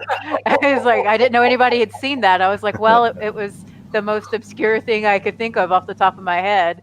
He's like, "How did you even know about it?" I was like, "Well, I'm friends with Vic Mignogna. I worked on the third episode." And he was like, "Oh," he's like, "Well, let me buy you a beer." We finally got up to the front of the line to get beer, and he had only British money in his pocket. He didn't have any American money, so like he pulled out this pocket full of British money, and I was like, "We're on the continent, you know." And so I ended up I bought his beer for him, and he's like, "Well, come by the autographs." He's like, "I'll sign something for you." So I got him to sign my Coors Light bottle. There you go. That I bought. No, I don't have it. I didn't keep it when I moved here, but. Did you trade it for American money? I did not. I did not. I should have bartered it. I was like, "I will trade you this Jamie Bamber signed empty Coors Light bottle for your full Coors Light bottle." You know, the conventions never sell good beer. It's always like Bud Light or Coors Light or Miller or something. Yeah, of course. Do something for me. Give me a Hennessy. Make it lager. Cost-cutting measures. Cost-cutting measures. What you got to do. Conventions are expensive. Going back to Japan for a moment, though, if I could, Erica. Yeah. There are many weeaboos in the chat. I might be one of them. Anyways. So you might. I might be. So we kind of talked about this a little bit before we got into the stream. As we can kind of see, there's kind of a different culture. Do you think that perhaps when a lot of these Japanese voice actors, because I noticed this in interviews and I kind of noticed it live too, do you think they get caught off guard when an American convention reaches out to them and goes, "We'd like to play plane ticket, come on down here. We want you to meet people. That's like weird for them. Yeah, because they just don't get that kind of treatment in Japan. Yeah, that's how it was. Like we had Reiko Chiba and Yuta Mochizuki come to our show last year, and they're from like Super Sentai. They were Sentai. They were actually from the season that was adapted into Power Rangers, the first Power Rangers series. And man, yeah, so like they came over to the show last year, and he was just so like appreciative of everything. And that's one thing that really shone through too, like is how that's one thing that I really liked about them as guests, is that there's a lot of actors that they will, it's just a job for them, right? They don't really think twice about it much. You know what I mean? That they don't, they look at a role and it's just like, well, it's just a job I did. Yeah. It's not a big deal. But to them, it's something that they hold with a lot of pride. Like for him, like being Geki the Tyranno Ranger was like a big thing for him. And it's just like he was like super proud of the work he did on it, not ashamed of it at all. Like, this is like the beginning of my career. I loved it. I appreciated it. I'm glad that you all liked it. And it was an honor for me to play the role. And just really, they embrace stuff a lot more differently than a lot of people over here. I mean, there's exceptions. There is some people that really embrace some of the roles that they've done here too, but that seems to be, especially, at least for me, the impression I got is that's much more common in the Japanese culture than it is over here. Yeah. Right. Well, it's a legacy thing, right? I mean, Lord, Super Sentai has been around and has a deep, long, well-loved tradition in Japan going back decades, whereas people in America are like, you like Power Rangers? Or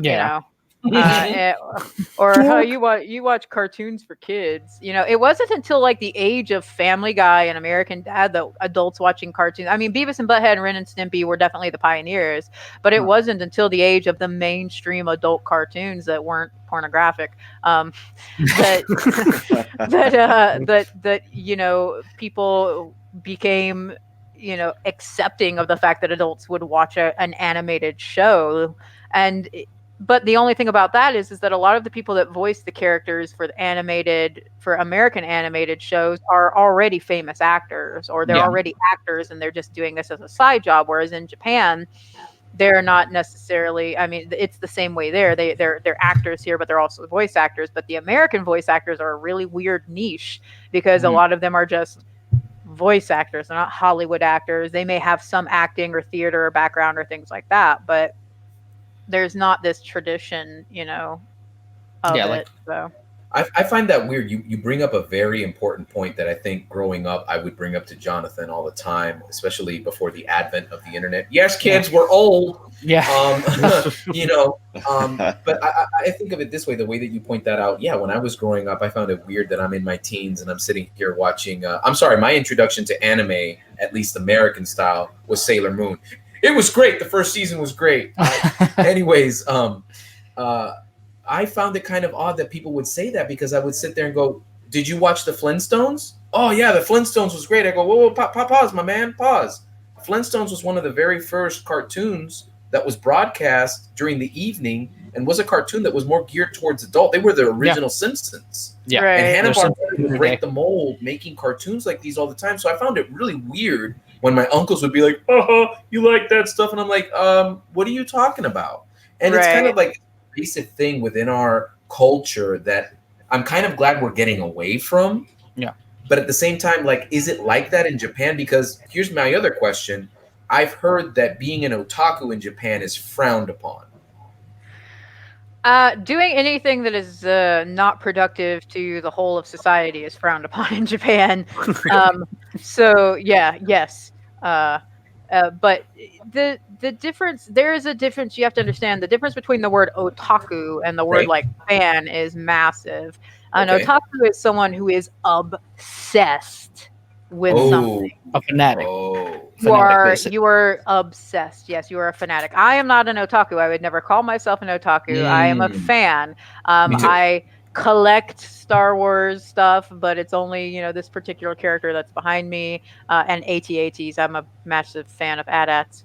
But, I'm not going to spend every penny I've ever made on these things. I'm not going to follow the art directors around. But on the other hand, anime, most Japanese people don't know what the word cartoon means. They call everything anime. It's American anime or Japanese anime, animation.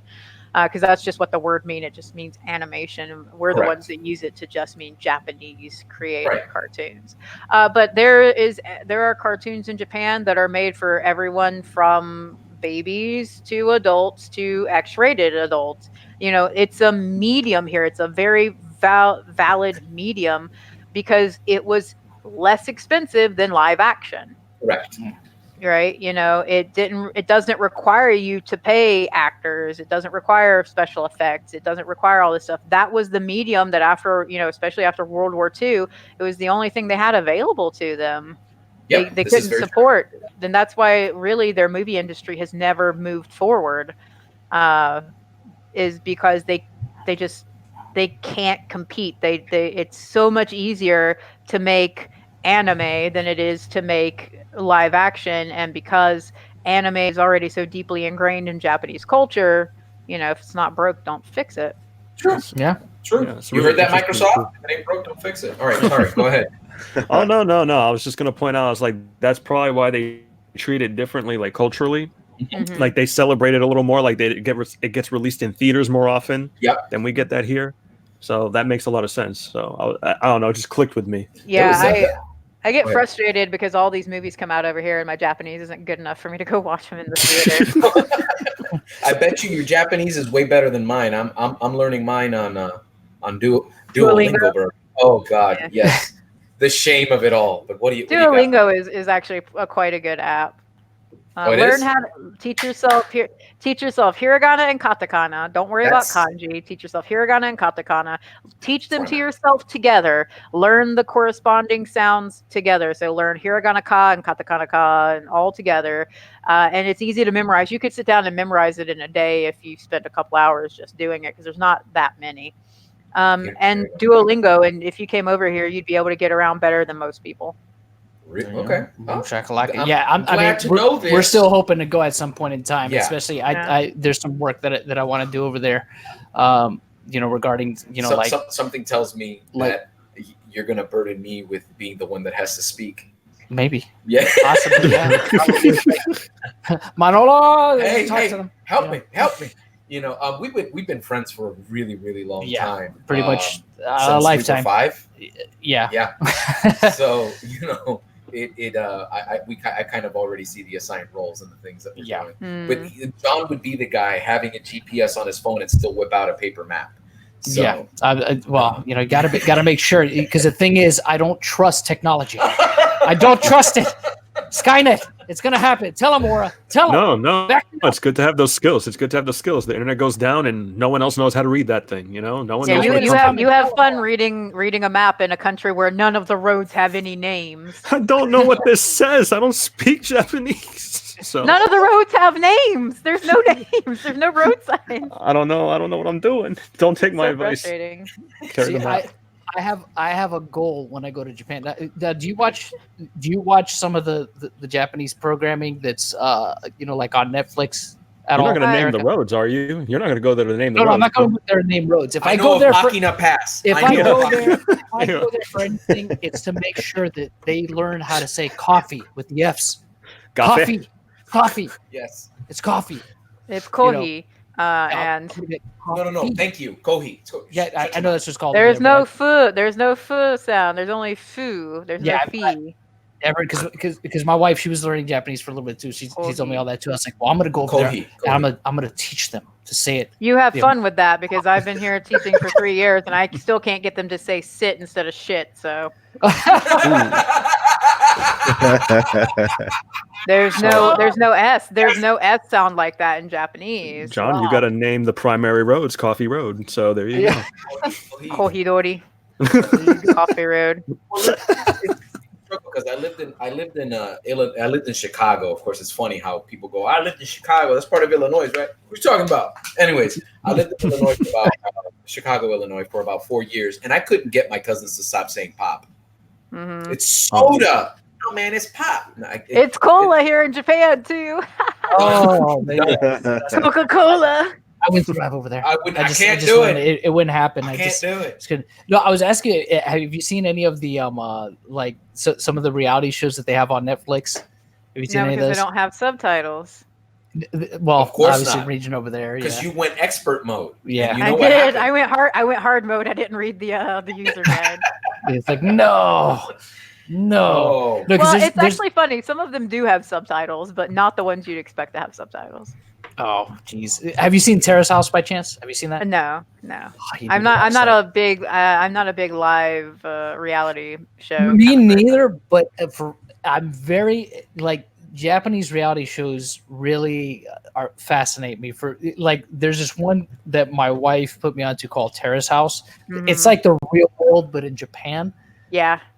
And it's just I don't know. I'm just like, I told her, I'm like, you know what, we need to be like the first American couple to be on that reality show. It'd be great. That would be beautiful. It would be awesome to be on that show because it's so different from the real world. Because you've seen the real world before, right? When it was on MTV, did you ever catch it? Yes. Real world, so different, right? Because in the real world, it's always somebody ends up fighting and somebody ends up being crazy on the real world. Did you put Always- hair on my soap? Was this you? Yeah, there was always confrontations. Yeah, there's always confrontations on real world. And the thing is, it's so funny to see the contrast in the confrontations on Terrace House because it's like you can tell the people are mad, but they're still so polite and like They're in so control. Japanese, yeah. Yeah, it's like, well, you did this and this, that, or the other, and I did not appreciate that. And it's just like, well, you did this and I didn't like that either, and I think you disrespected me, and I don't appreciate that either. And it's like, well, I guess we disagree. And that's it. And that's like the most intense that it gets. And it's funny because there's like a group, a panel that comments on everything that happens, and they're like, wow, they really went at it there. This is the most intense confrontation there's ever been on the show. And I'm just like, wow, that's amazing.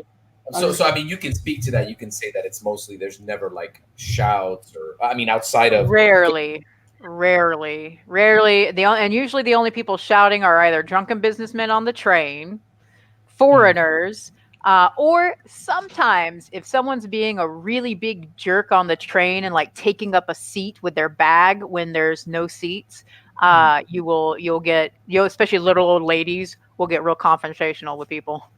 Wow. Yeah, because they're old. They don't care. Yeah. Well, exactly. and there's this that there's supposed to be respect, for the elderly, so or your senpai, your old elder.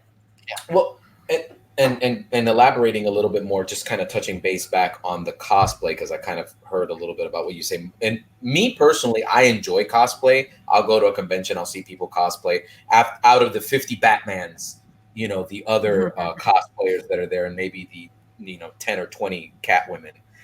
I'll enjoy the unique stuff like female Skeletor or somebody dressing up in their own variation of Goku. But I always see it as, okay, that's cosplay. That's really cool. That looks neat. But I'm really here for the voice actor. I'm really here for this panel. I'm really here to buy this thing that I can't get anywhere else. In Japan, it's the inverse. Why do you think that is? Right. Well, I mean, because it's readily accessible. I mean, those things that you can't get anywhere else, this is where you get them. Right. The voice actors are not, it's not the people behind the work, it's the work here that's looked up to, and so it's the costume, it's the characters. The characters are, I mean, the characters are just idolized here. So, I mean, you are talking about the country that invented like waifu pillows and stuff. So it makes me, I didn't go there. It makes me wonder, like, do they see when they see like foreigners go over there and they're just like, oh man, oh look, they have this here, and they just like point and laugh at them, haha, silly guy. I'm sorry, one just second. Hey, Kurono, don't mix hiragana and katakana when you're writing my name, sir or ma'am. Oh, Cardinal Sin. You done did something bad, Kurono. I know that's an N. That's yeah. It's di ka, but it's from katakana di, and then that ka is not the katakana ka because it has the dash on the side, and the katakana ka doesn't. I'm not wrong, Kurono. Don't insult the guest, Don't Kurono. argue with the guest. You might need to take a nap, good sir. Yeah, I was just Go take a nap. yeah. Consequences will never be the same. Sorry, I had to go back. It just Katakana doesn't have the dash. You guys are talking about how it's more acceptable to be a fan of anime in the West now. What do you think there's any consequences to anime becoming $100 million, corporation? You have the Funimation merge with Aniplex going on. What are you guys' thoughts about that?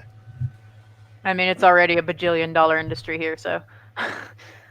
Well, I mean, you have to think about the fact that, and this is a very true thing, at least for me, because that's how I see the world. We have a lot of boomers that are in charge of a lot of media that have invested a lot. It's passed on from family to family. So we go back to that old weird culture where back in the day when you grew up, the cartoons that you watched were cool, but now that you're all adulting and everything, that's not a part of your life anymore. I'll be honest with you, dude. I still wake up on Saturdays. I boot up Kiss Cartoon, demonetized, and I will watch old Saturday morning cartoons. I'll watch X-Men from Fox, and when Rogue is not screaming her head off, I enjoy the episode. Yeah. But she always screamed about something. Oh my God, my wife hates it. Every time she sees Rogue, she goes, "You're gonna mute her, right? You're gonna mute her, right?" But what's going on is, what a big surprise that we all grew up watching these cartoons. You basically use the cartoons as free publicity for us to buy. Think about that. Transformers, they were toys in Japan, but we made an actual animated series to sell toys.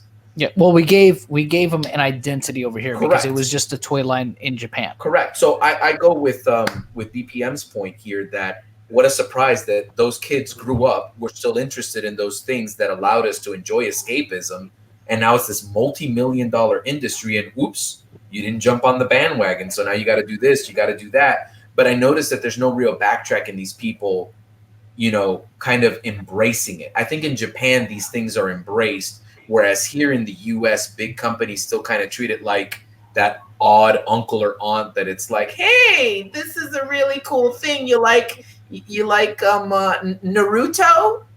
You play Super Mario Brothers? Like, Super Mario. You just don't get it. Oh, it's been interesting to watch anime pop up on Netflix. I've actually seen a few decent things on there too. Like I like the Grand Crest Saga. There's like a Castlevania thing on there. I watched and liked. I was surprised. Yeah. What do you mean the Castlevania anime? Yeah. Oh, that made me cry. It was good. Oh, it was so good. I'm sorry. I found out. It stands alone well. It does not stand together with the others well. No, it doesn't. Yeah. But as its own thing, I think Alucard and Dracula had a moment they've never had before, and that meant something to me. I went out of my way. Wow. I went out of my way to find a show like Baki the Grappler, and then to see it added on Netflix. It was just unreal for me. Well, I mean, between Jonathan and I, Jonathan has always been the big tokusatsu fan, so he would literally make me sit down and watch Power Rangers. I had a rough time of it because the acting, I don't want to see these guys in pajamas. I would love the fights. I would love the fights, but one thing that used to trigger me, right, was here we go. Let's call the Megazord, and they'd call the Megazord, and I'm like, yo, they're gonna use that same stock footage. Yep. Here we go again. Yep. Here we go. And magical transformation shows it says power of the moon, and I'm like, we're watching the same. Can we just speed? So I love streaming. I love being able to skip through all this stuff, but I was always the anime guy. Thankfully, John was always the tokusatsu guy, so I'm glad he did that and made me sit down and watch a lot of this stuff because I would have missed out on some pretty awesome live action shows. In Jonathan's case, there's a lot of anime I've introduced him to, vice versa. I'm loving Demon Slayer like you have no idea, man. Go on, I'm sorry. Someone was going to say something. That wasn't a hiccup. I don't know. I was going to say Demon Slayer is coming out with a movie now. I don't know if you saw that. No. Had no idea. Not yet. Dude, you got to. I'm pretty sure somebody here in the comments or someone here that's live, their list on Kiss Anime will blow mine out of the water. But I don't foresee that I will be able to watch. I'm literally watching Lupin the Third from the first. It's beautiful. I love. It's gonna take forever. But what cracks me up is every time I start watching an old anime, my wife always does the same thing. She goes, Oh my God, what are you watching? Oh, That's snap. so old. Wait, oh my God. Shout out to Deep Humor in the chat. Yeah. Deep Deep humor. It's our I boy. can't spell. And 3 episodes in, right? I'll see her behind me because she has like Watching. really good vision. Yeah, watching. She's like, what? What? And I go, I see you watching. Okay, the song's good. I go, it's literally got one line. Lupin the Third, Lupin. So, I wonder, Yeah. can we all agree that the new Saint Seiya is horrific? Yes. I haven't I seen it haven't yet, seen and it I yet. love You mean the I 3D love one? Saint Seiya. I love Saint Seiya, but I So haven't do watched I. it yet because I'm like, Don't watch it. Horrific. yeah, not my They Saint Seiya. they changed names. They made Shun a girl. Yep. No, They no. Wait, It's stop bad. blasphemy. Don't say these things. Really? Yeah, No, they made did. Shun a girl. Wait. So we're talking about the one on Netflix in 3D, right? Yes, Yes. it's horror. Oh man, travesty. it's bad. Oh, I Horrific. haven't seen that one. I Thank love goodness. that series, and the first time I ever saw it was actually one of the times I visited Puerto Rico. I saw it on TV. I was like, "What is this? Los Caballeros del Zodiaco." Los I was Caballeros like- del- Yeah, Beautiful. yeah, I loved, and I loved. And I that's caught the other it thing. purely by accident too, as a kid in Puerto Rico. I was like, "What is this? This Yeah. is amazing." And I that's watched the other it on VHS with French subtitles one time. Bootleg. I don't know if people are aware of this. I was born in Puerto Rico, and every summer my dad would pay a ticket for me to go down there. I watched Technoman in Puerto Rico. They weren't giving it here. They did, yeah. Check them out I after like early '90s Yeah, stuff. I watched G-Force in the mornings on Saturdays. They didn't Or give that here. Battle of the Planets. When I was a little kid, and I remember this, I had a Messenger figure because we got to see Messenger in Puerto Rico. But I got said action figure taken away from me because the fists and porcelain cups don't mix. But it was wonderful. But we enjoyed in Latin America, we enjoyed anime, and it wasn't really regarded the same way that it was here in the US. Yeah. You know, we got to see Galaxy Express 39. Yeah. You know, all that stuff. Yeah, it definitely crossed over into a lot of those other countries way before it came up. Well, before it really caught steam over here, because in the West, like in Hawaii, it was like already there in Hawaii because there was already a good population of Japanese people in Hawaii. So Hawaii, I know that they got to see anime and stuff like that. Sometimes without the subtitles and sometimes with, depending on what the station was. It was the same thing with Tokusatsu. Tokusatsu made it like to Hawaii and California way before it got over to the rest of the I US was here. such a Power Rangers nerd. I loved it. When the movie came out, I had a pair of the White Ranger gloves that when you push the thumb and forefinger together went cha cha Yeah. cha. Yeah. I had a talking Saba. I wanted to be the White Ranger. I was like, screw the girls. I want the White Ranger. That's amazing power. Have you ever met Tony Oliver? He did the voice of Saba, and he was also Rick Hunter in Robotech. He's really nice guy. Really nice guy. Really down to earth guy. Ranger Tiger. Yeah, he also did the voice of Saba as well. Oh man. Yeah. So I mean, with that being said, I know you said that being an otaku in Japan is bad because that literally translates to being, Obsessed. An obsessed fanatic. Basically, you basically chop up your manga and sniff it. That's bad. Don't do that. But what is the geek scene, the acceptable geek scene within Japan? What's it like? What's it socially like? Like how does the interaction work? How is that? Well, I mean, it varies. Now, I live in literally the most conservative city in all of Japan. Nagoya is considered the most conservative portion of all of Japan. So you're not going to see like street fashion or kind of stuff like that. Here, you'll see late in the evening, you might see some people out and about. But I mean, the converse of that is that it's the cosplay capital of the world. So like this year, the mayor of Nagoya dressed up as some One Piece character, Zoro, the guy with the swords. Zoro. Is that his name? Zoro. Yeah, and so like it's acceptable when it's not serious. But on the other hand, literally if you're sitting on the bus and you're looking at all the people in front of you, half of them are reading manga on their phones. We have a 501st Garrison here. I don't know if any of you guys are Star Wars people. Yeah. But I mean, they do almost exclusively like they show up for cultural events. Like they do. There's this group called Greenbird, which is like a local litter pickup, trash pickup group, and they do stuff with them. They show up at like the city festivals, and go to hospitals, like what the bad guys doing good motto.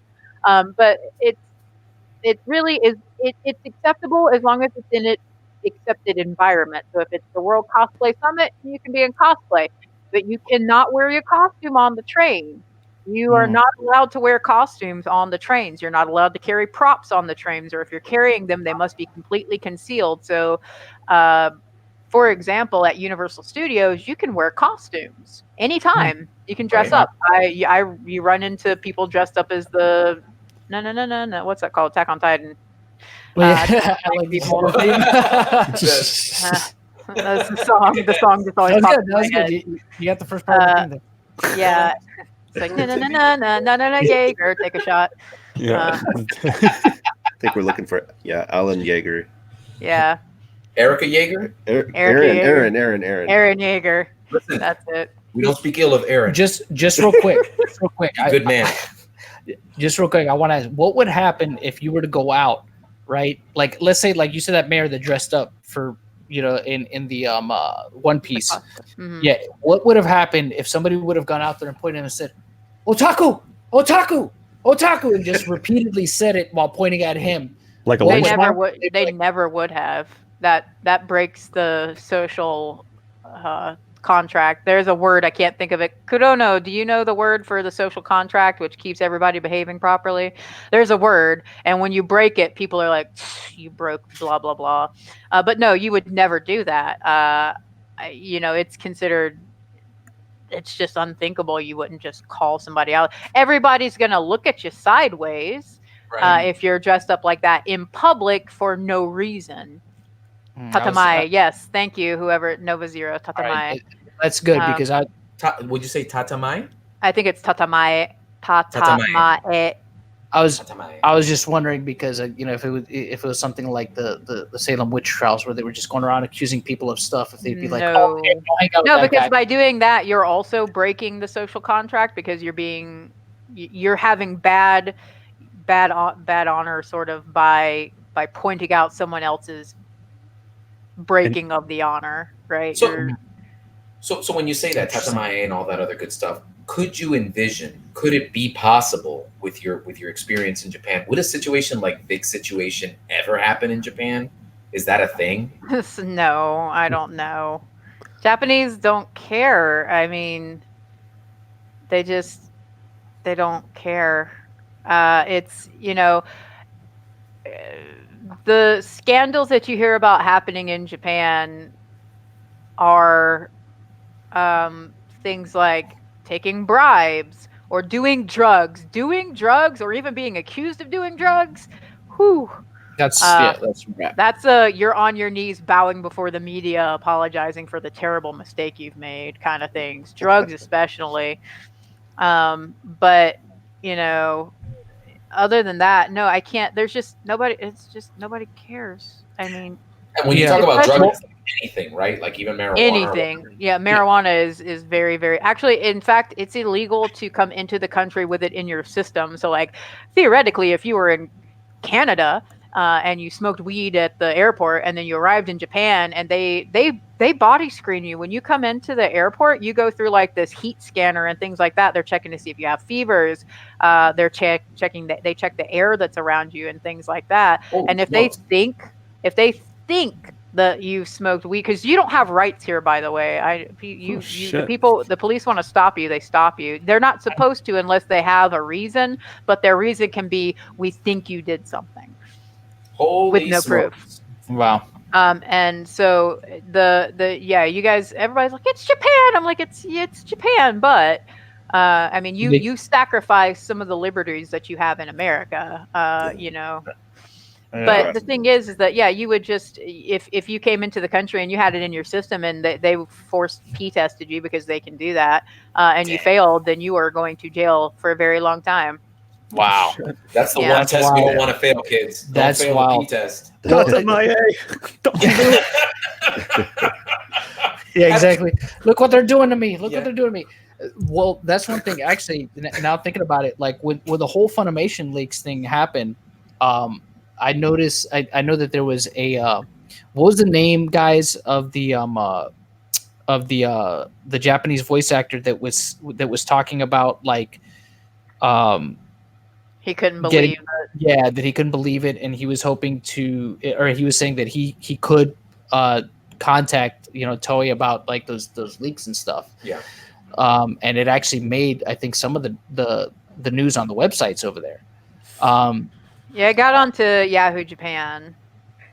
So with a situation like that, looking at that, I mean, it seems like, I know that Japan, especially, they take their like intellectual properties and things like that much more seriously, because that's, that for them it's really about integrity with those things, keep maintaining the integrity on those things. So with something like that, that would be considered more of a big deal, right? Things that essentially compromise the integrity of. I'm 50-50 on that, right? Because honestly, I don't think Toei cares. Okay. Because the Dragon Ball in America is not the Dragon Ball in Japan. Yeah. The people in Japan have probably never even heard of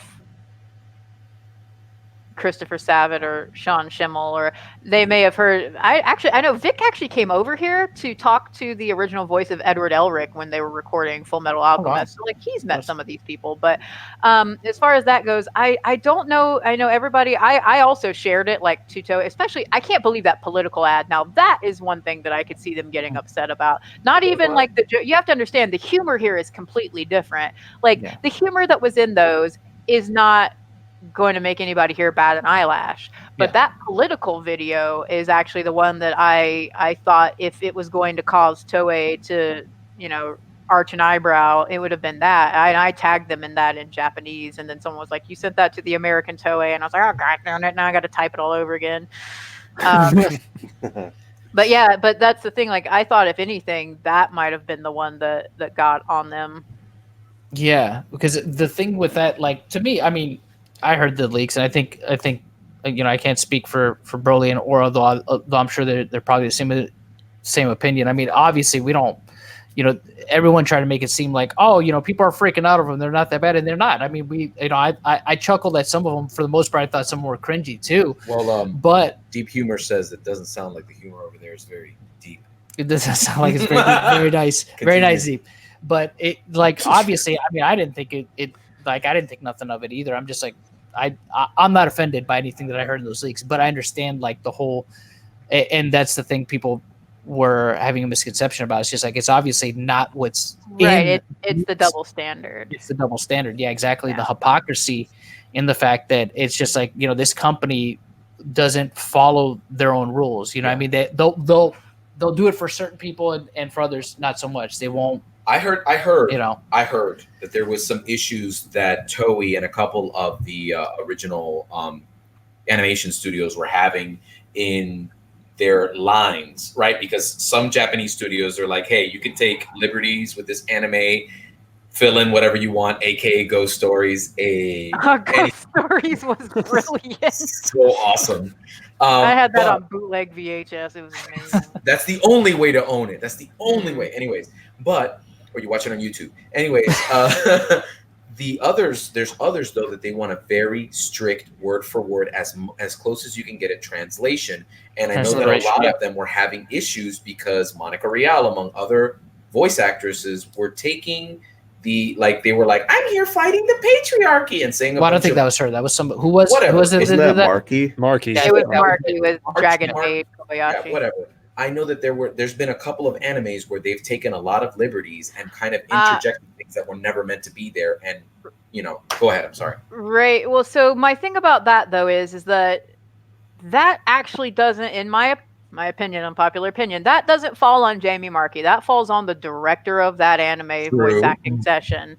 True. It's their sole discretion to let her change that script. Yeah. If they wanted, that she wants to change it, it is the ADR's job to say no. And that's another thing that people get mad. Oh, they pronounce this word weird, or why did they do this, or why did they do that? The voice actors don't do that. The ADR says, this is how we want it pronounced. This is how we want you to say it. This is the emphasis we want you to give. And the voice actors don't have a lot of choice in that. But yeah, that whole thing where I'm fighting the patriarchy.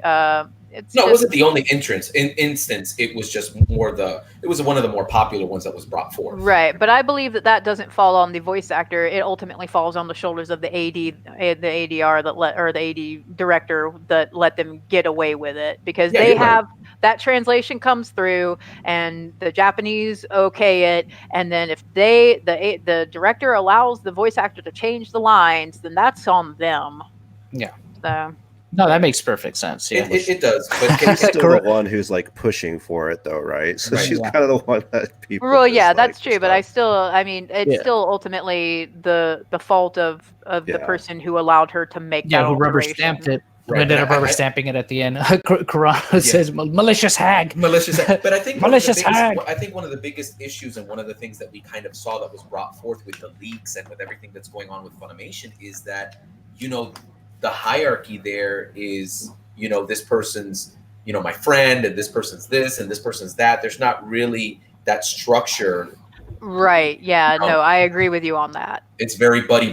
Hey, I want to do this. Well, go right ahead, and it's kind of like weird, and it's kind of almost like disconnecting, because the thing is that I think you can get too close to a thing, whether you stand with Vic or whether you're kick Vic, that you kind of lose focus on things. Because when I was seeing those pictures of, was it Marchie, the one that was letting the fan tramp stamper? Yeah.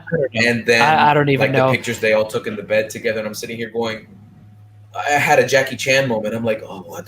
I couldn't. And I know that that's a thing and it exists, but you forget the playfulness, and you forget that these people, they've done these risque things because you're embroiled in this situation. Right, and that's the thing, is that I do not agree. I understand the thought behind it, but I don't agree with them pulling up the pictures of her getting yaoi paddle spanked, or whatever it was, or the one, whoever that was grinding on the penguin. Amanda Wynn Lee on the penguin. I just don't think I understand why we're doing it now. I understand, I understand why it's being done now, because they want to say that every little thing he's ever done is wrong because this, that, and the other. And then people want to be like, okay, well, if we're going to play that game, then you have to be willing to play by the rules that you've just set. Correct. Ergo, what about this instance? What about this instance? What about this instance? What about this instance? And I understand why they're doing it, but I think that it's the same thing. If they had not been, it's been, 10 years he's been doing this, blah, blah, blah, and there's this instance, and this happened here, and this happened here, I don't think it's really the environment. Some voice actors should really think about talking about stuff like this, because boy, do they got stuff that if video or pictures ever came out. Neil Kaplan. Yeah, exactly. Yeah. Well, that's the thing. They act like they don't have skeletons in their closet that could easily be exposed. And here's the other thing too. With things like that, right? They say these things not realizing, hey, somebody might have something on you, you might not even know it. But what's interesting is, okay, they make all these claims about Vic, obviously in this instance, right? But yet there's nothing that has been brought forth to substantiate it in all this time. And again, and going back to when it comes to convention, promoters or directors or what have you, that try to say like, oh yeah, he's been doing this stuff for years and I knew about it. And it's just like, well, now I'm looking at you. Yeah. I'm looking at you. If you're saying that he was really doing all these terrible things and you basically enabled him, I'm looking at you now. You know what I mean? And seeing, okay, there's an issue with you then. If you're allowing to continue and not do anything about it, you're telling me in all this time that this has been happening. And we've talked about this before. I've talked about this with BPM or on other streams before. Again, no police report, no kind of credible story where there was a altercation with an angry parent. Because you would think if this is happening to kids, you tell me not one of them is going to go tell their mom or dad like, hey, this guy did this thing to me or said this texts, thing. Nothing. Yeah. No text, no pictures. That's the thing. It's like if he was going around sleeping with all these women and nobody's come forward and been like, here's all of our text conversations, That's got to tell you one of two things. Yeah. Either it didn't happen, or Somebody's a pimp or a shrivel. Yeah, and that's the Um, thing. Like with all these, that's just it. We just got to take it like that. They're just stories that, like, when people were saying, the things with the casting couch and all this stuff. I'm like, well, again, look, I'm consistent with this. Like, well, show me the proof. Where are the receipts? Yeah, show me the receipts. I don't believe the cast. Yeah, I don't. I mean, either until show me the receipts. Okay. Same thing with we got to give what's Goku's name, Sean. We got to give him the benefit of the doubt too. The benefit of the doubt too, right? Where are the receipts? I mean, yeah, he's acted. I saw a video, and I think it was Deep actually that shared a video that I watched where a guy was he recorded, I guess, his whole interaction with Sean, where Sean was kind of like upset and was that is true, but he was he was like frustrated, I guess, over the way that the convention staff was handling things, and he was snippy, and he was saying that his interactions with Sean throughout the weekend were not pleasant at all, and this, that, or the other. Okay, that's fine, but again, that just because he's acting like a jerk for the weekend, or because he might be a jerky guest, does not make him a criminal or a predator. That doesn't. It just means, okay, well, he just might be a jerk. I mean, there's a lot of guests that are like that, though. Everybody loves Don Rickles. I can't get over that. To my friend, in quotes. I don't even write it. I mean, write that. I agree with David. Dave Marks. He says fighting fire with fire. It's maybe not the best path, but and that's the situation. I want to be very elaborate with this, but not get into it too much. And I'll use an anime to explain it. Cowboy Bebop was fantastic. Oh, and man. we wouldn't have these awesome, bar scenes and these awesome stories to build all these awesome worlds if people weren't people. Yeah. Okay. I understand. Look, honestly, what's the most that I could say? Well, Vic was maybe cheating on his girlfriend, doing something he shouldn't have been doing. Shame on you, bro. But you know what? I don't know you personally. I don't know what's really going on there. I'm sorry that your personal life is being dug up like that. Yeah, and I can't get over how many people haven't. I guess it's because the people that know her haven't come out and said anything about the other half of that story. Right. Yeah. But it's kind of like this crazy thing where we go back and we sit back and we go, well, so sorry that people have to be human sometimes. So sorry that people have things that maybe they don't want you to know. So sorry that adults maybe just want to hang out. And if listen, between John and I, we say the most ridiculous stuff to each other that some people might sit back and go, oh my goodness, that's so terrible. How could you say that? I mean, what was it that I used to call you when we were in our 20s? I think I used to call you a fetus. Yeah. You used to call me fetus. So yeah, we used to have nicknames for. Yeah, we used to have super inappropriate nicknames for one another. Yeah, I used to call it. His nickname was Dookie Pants. Yeah, so but we would say this in public, So and there's even worse things than that. And if you've grown up Hispanic, right? This is the other thing that I was talking about with Jonathan on the way over here. Like literally, we will talk to each other in super messed up ways, especially if you're family. We will literally call each other terms of endearments by using either really messed up bad words, or we'll just go racial, and it's normal. Yeah. It's totally normal. I was telling Jonathan a moment ago, he gave me a hug and I wasn't down with it. I didn't feel comfortable. Well, holy crap. Don't ever go to a Hispanic wedding. Don't ever go to a Hispanic birthday party, because your grandma gonna pinch your booty. Your aunt gonna stretch your cheeks. Everything is gonna happen to you. What are you gonna do? You're gonna put grandma on the people's court? Like, come on. Stupid. I'm so sorry. Abuelita, no. Yeah, I think there is a balance that needs to be met. That people are. We went from one extreme, which was being, more or less terrible. Racist garbage America, and now we've just been like, now we're gonna be completely unbelievably sanitized America, and we just can't seem to find the balance. Right. Where it's what is done in private and done as part of your private life should not be judged by public standards. If I want to call I didn't know, for example, that Vic's email address, Vic the WAP. I had no idea that WAP was a racial slur. Yeah. As I For say it 3 Italians, times yeah. in a row. No, but that's fine. Demonetized. Go ahead, Um, Aura. No, I didn't know that. I was Yeah, I had no idea. I And found out about but that you know, as well. it's not. But that's his email, and that's the email his family is of Italian descent, and he chose to make a joke out of something that was used negatively towards them. You know, and that's the thing. It's like it's not your job to police me in my life unless what I am doing is really actually harming you. And even then, it's not your job to do that. You know. Yeah. Or Social something that's contract is a theory that exists for a reason. Yes. and if there's a look, I've always said, look, people are free to do and say whatever they want as long as you're within the confines of the law. You know what I Correct. mean? As Right. long as you ain't doing nothing illegal, it's Yeah, it's, I feel that way. Yeah.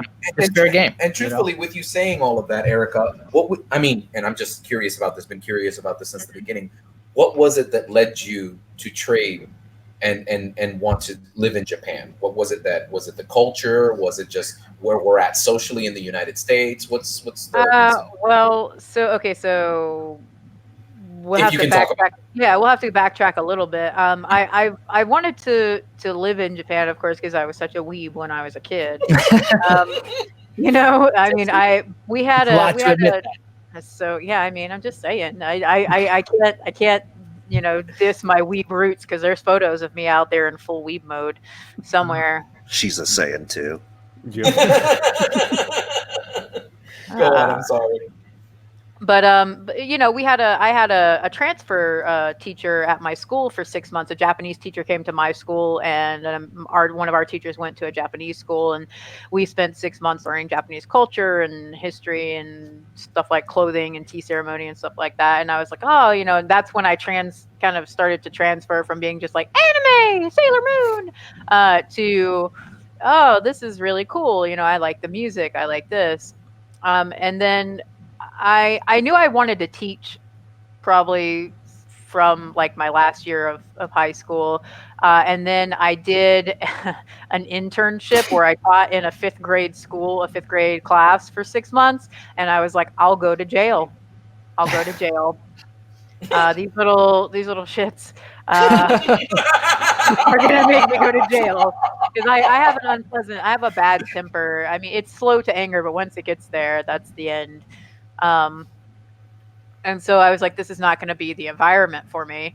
Right. And so for a while, I bounced around. I worked for Marriott for a long time. And then my best friend moved here 10 years ago, and she's a bit older than me. And I talked to her about, what she went through moving over here. And I was like, well, and then she told me how much money she made. And I was like looking at my working 2 jobs, and I'm like, God, I don't even make that, and I don't have any health benefits, or I don't have any retirement, and I don't have any pension or anything like that in America. And then in 2016, my mother passed away, which was the last of my family, other than some like uncles and stuff and aunts. And I was like, well, no time like the present. So I sold my house. Well, I applied to every job on the gaijinpot.com website. And I decided, what I would do is I would take the first place that would offer me a visa. And then I got on with a company. They approved me. I went through a bunch of online interviews. So I sold my house, sold my cars, packed up my dog, and I moved over here. And then when I got here, so by Japanese law, the visa belongs to the person it was issued to, not the company that gets it approved. Right. So once I got over here, I used a big company to get over here. And then once I got over here, I was like, deuces, see you guys later. And I got on with a very small, privately owned school, owned by a foreigner. And so it was great. Sounds great. I'm enjoying this. Because, well, they threatened me. Like, they started sending me nasty emails. They're like, we're going to contract immigration. You're going to be deported, blah, blah, blah. And I was like, look here. I'm like, that might work with the kids that are fresh out of college, and you've gotten them over here away from their families, and they've emptied their bank accounts to do it, and blah, blah, blah. I was like, but I'm in my 30s and I have enough money in my bank account to live forever, and and I don't need this job, but I want it. I want to be in this country. I want to do this kind of job. I'm like, but you want to exploit me. You want to make me work half an hour under the legal limit and not give me benefits, and you want to break, basically they exploit a gray area in the Japanese labor law to get away with it. And I was like, and the visa is mine, and if you don't stop harassing me, I'm the one that's going to go to immigration, and I'm going to take all of these emails and all of our phone calls, which I've recorded, and I'm going to give them to them, and we're going to find out who's going to win this. I mean, you may still win it because you're the Japanese company, but then they left me alone. They were wrong. Like, the visa's mine. It belongs to me. I have 3 months from the time that I come over here to get my job. So, and that's what I did. I got on with a company here. It's owned by a Canadian dude. It's, I don't make a ton of money, but I live in a relatively inexpensive area. I have health care, but I do pay for it, but it's not breaking my bank, and stuff like that. So I had always wanted to come over here and kind of live, and my best friend moved over here. And then when my mom passed away, I was like, well, that's it. This is what I'm going to do. Wow. I'm sorry for your loss, Erica, but go ahead. Sorry. No, I was like, it's, that was almost 3 years ago now. So. But I would say this: you've come a long way. You've come a long way, but is it just me, guys? And I'm talking about everybody in the chat, but you're my hero, Erica. You're very, very impressive. How dare you? You gave him the wrath of Gojira. That's amazing, man. It was great. It wasn't or Ghidorah. Ghidorah. Yeah, I'm sorry. Yeah. Gave him the wrath of all three heads. Yeah. Yeah. I mean, I said it was great. I thought just like BP. Dude.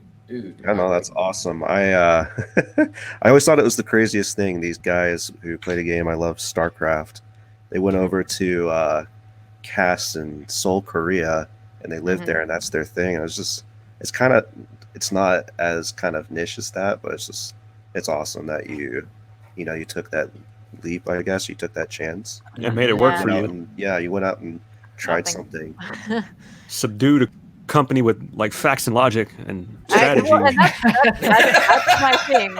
Facts, the logic, and the truth, and the law. Yeah.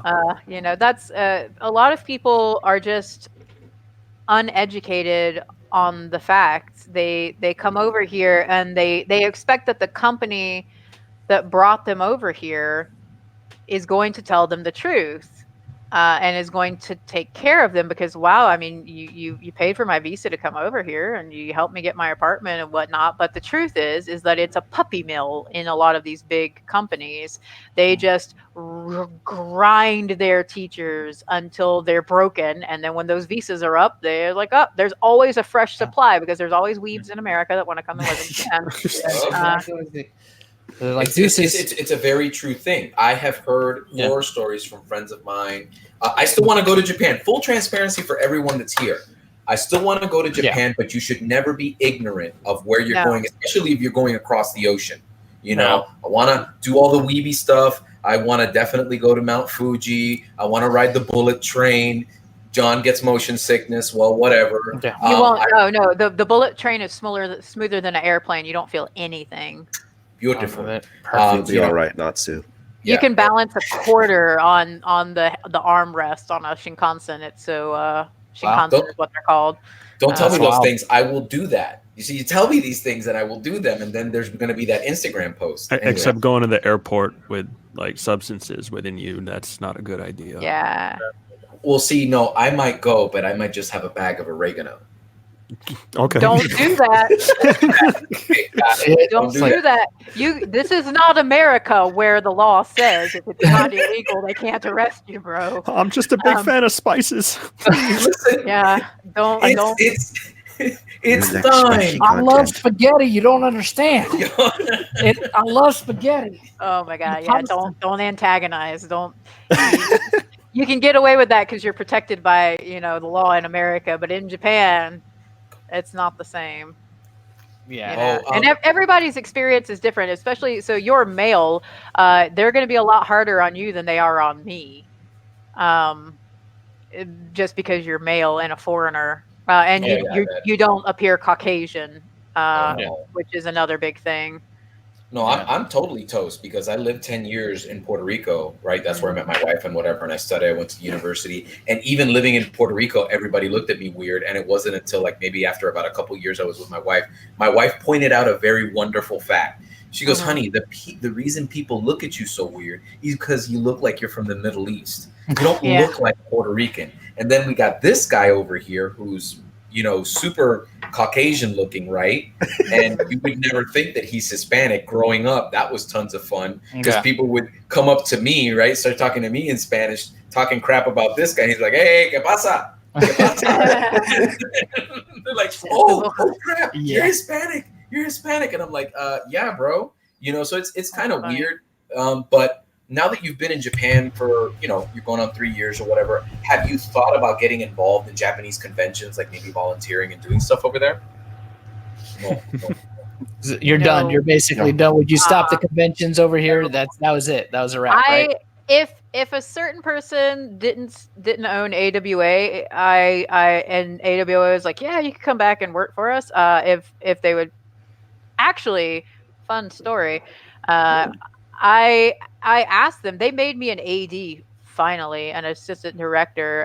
The last year I worked there, and I told them, I was like, you know, I wouldn't mind coming back once a year to do this, but I would need you guys' help. You know, a little bit of monetary help. And as an AD, I would be entitled to have my room comped if I shared it with another AD.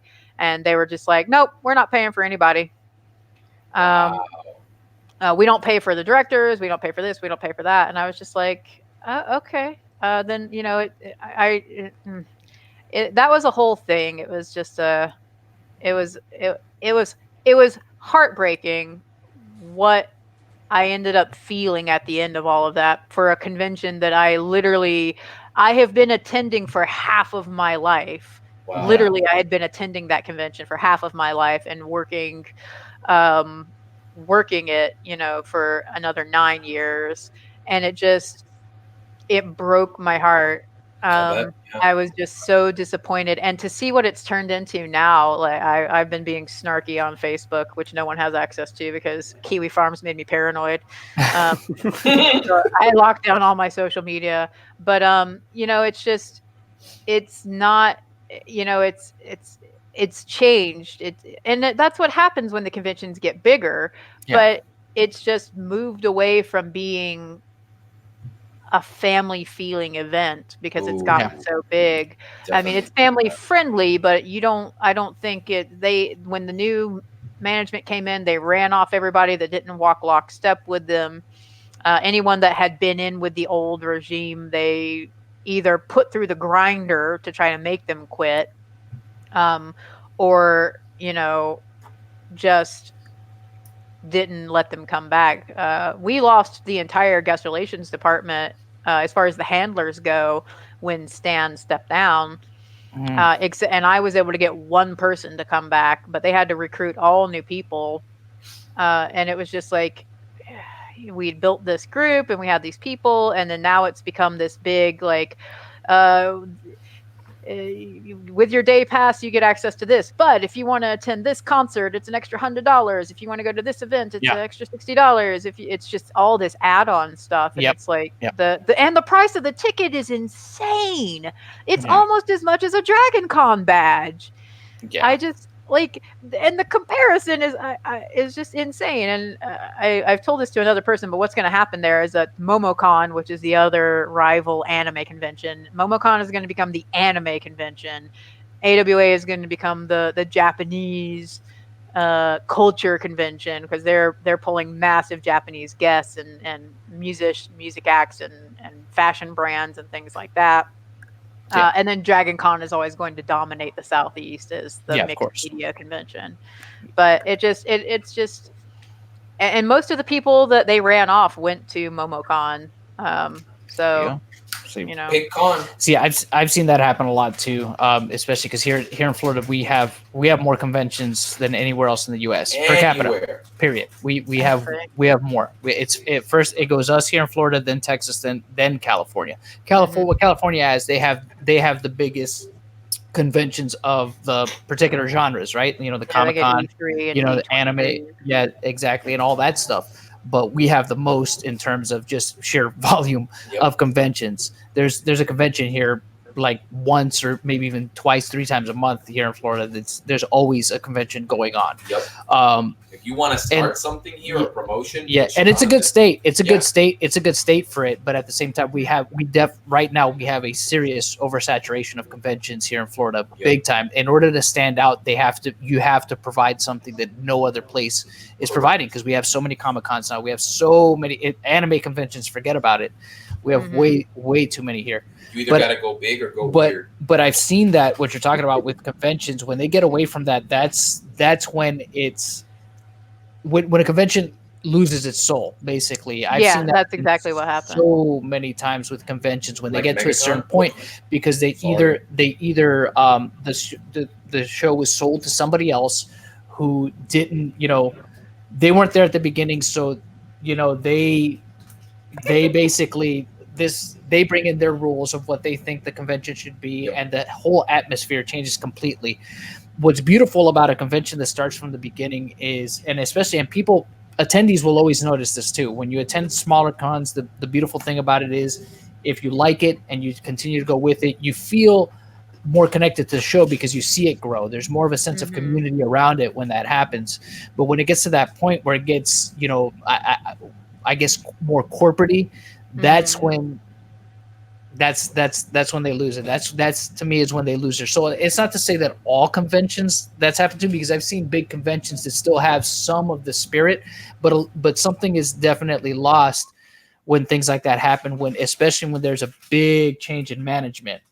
That's when it's just like soul is gone. That's it. You know, it ain't never gonna be the same again. The bloom is off the rose. It ain't never gonna be the same. And it ain't never gonna be the same again. John has done conventions, and I've been present for that kind of stuff. I've personally done video game events. I was an event manager for video game events, and it's very competitive out here in Florida.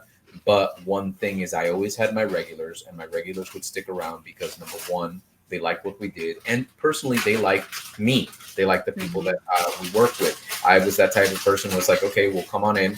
Oh, I only have enough to pay entrance, and I'm like, dude, I'll buy you lunch. Don't worry about it.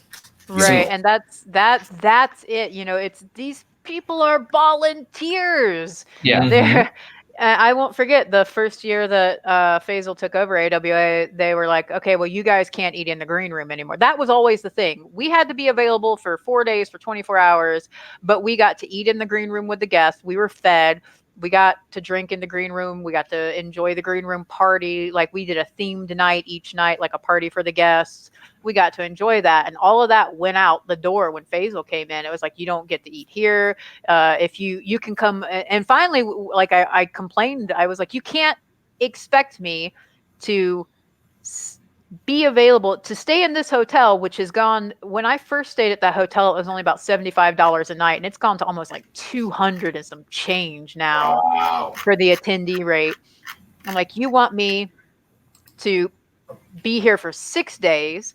You want me to take the time off from work? You want me to pay that hotel rate? You want me to somehow get my own food when I have to be physically attached to this person for the next 4 days? Yep. You won't let me come here to relax because I don't have anywhere I can go. And if I stay off property, it's a whole nother. Well, you can stay at the Sheraton. We have a staff block over there. I'm like, the Sheraton is 20 minutes walking to go from that hotel across the Sky Bridge through the convention center and into this hotel, up the elevator and to the green room floor. You know, I was like, that's unrealistic for the kind of support you want us to give the guests. And finally, they're like, okay, well, you can have food, but you can't eat it in the green room. And I'm like, well, where am I going to eat it? Standing in the hallway outside the door? Yeah. And so finally they relented and let us eat with our guests in the green room. But we couldn't eat the food the guests got to eat. We had like these shitty menus where it was like, okay, choose a ham sandwich or a turkey sandwich. And they would just get the hotel to cater the sandwiches for us. Yeah. And I'm like, oh, it's so frustrating. Oh yeah, Listen, because you get a Lunchable and not the pizza one. Well, yeah, because you're sacrificing so much of sacrificing time, and really you're actually going there on a deficit yourself, because especially if you have to comp your own hotel room and things like that, which that's the other thing too. A good convention that appreciates the staff will recognize that and realize, okay, this person, they're doing a lot. The least we can do is X, Y, and Z for them, right? Right. And that's again, that all comes back to when a convention loses their soul, when right. And they start doing stuff. We used to get 25% of our, if you logged your hours, you got 25% of your room rate refunded. And they did away with that. He's like, and I will never forget Faisal saying, he's like, well, we got a discounted rate at the Sheraton across the street. And I'm like, looking at the rate, and I'm like, that's, first of all, it's across the street at the Sheraton. Yeah. Which is not ideal for guest relations when you're supposed to be available all the time. And it's just like, and it didn't work out. I mean, it didn't equate now, especially with the rooms being in the $200. And I don't share rooms with people. Yeah. I'm too old. Yeah. Like if the room has 2 beds, I might share the room with them, but it would have to be someone else who is in guest relations because the hours are so wonky. I snore. Yeah, it was the same with me. Whenever I would, I would try not to share any rooms. Oh, thank you, Nova Zero. Thank you for the 20. He says, Erica, that true. You sell Kit Kats on the download. Can you hook me up with some con hentai Kit Kats? Chat. You mind expanding Ariman's black market distribution? Right. We need this. I have been. It's not black market. It's legal. I have been selling the Kit Kats. We get seasonal flavors here constantly, and we got apple pie Kit Kats for Halloween, and then we have actually. Mm-hmm. She's gonna show off the candy goods. So these are apple pie Kit Kats. Oh dang! I would bring keto for those for Halloween. And then there's what else is down here? There's chestnut flavored Kit Kats. Oh, Jonathan. Beautiful. And then there's Broly. Where'd you go? Sweet potatoes. It's called dropped. It's okay. He'll be back. Sweet potato. That is nice. And then they're amazing. I know that. I've tasted those. I found this. I'm gonna mail this to Relocating. Can you see the package? It says Russian. It says Russian roulette of hell, and what it is it's dried. I know the packaging is amazing, right?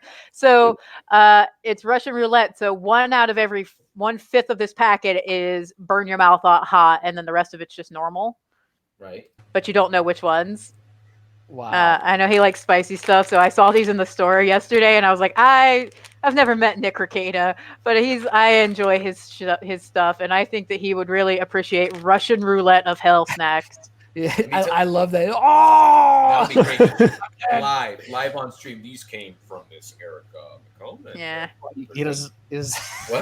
You're making Nick sound way too grandfatherly. That beard is grandfatherly. Yeah. It's a good beard, and I know a beard. But yeah, a beard. But yeah, so whenever the seasonal Kit Kats come in, I buy just bags of them, and then I sell them for $13 shipped to America. No, I mean, hey, plug. Do what you got to do. No one here. Capitalism, yay! I actually, that's actually part of my toy business. Is I sell import and domestic toys. So. Nice. Yeah. By the way, yeah, I was having a bit of a fangirl moment when you were going through all of your Ronin Warrior Samurai Trooper figures, and I was like, look at all of these beautiful things. Oh yeah, you saw I did. I was a huge Ronin Warriors fan, man. Yes, it was great. I have the DVD box set, the one that's like out of print now. Like I love that. I love it so much. So to be transparent, I've always been into the anime, but when it comes to tokusatsu and what do you call that? What do they call the genre, like Saint Seiya and Ronin Warriors, armored heroes, right? Armored heroes, right? Yeah. John has always been into that. But yeah. Real quick question, side note, just real quick. What time is it over there right now, Eric? It is 2:33 p.m. on Sunday the 29th. Yeah, we should probably in the afternoon. In the afternoon. Yes. Oh yeah, we should probably.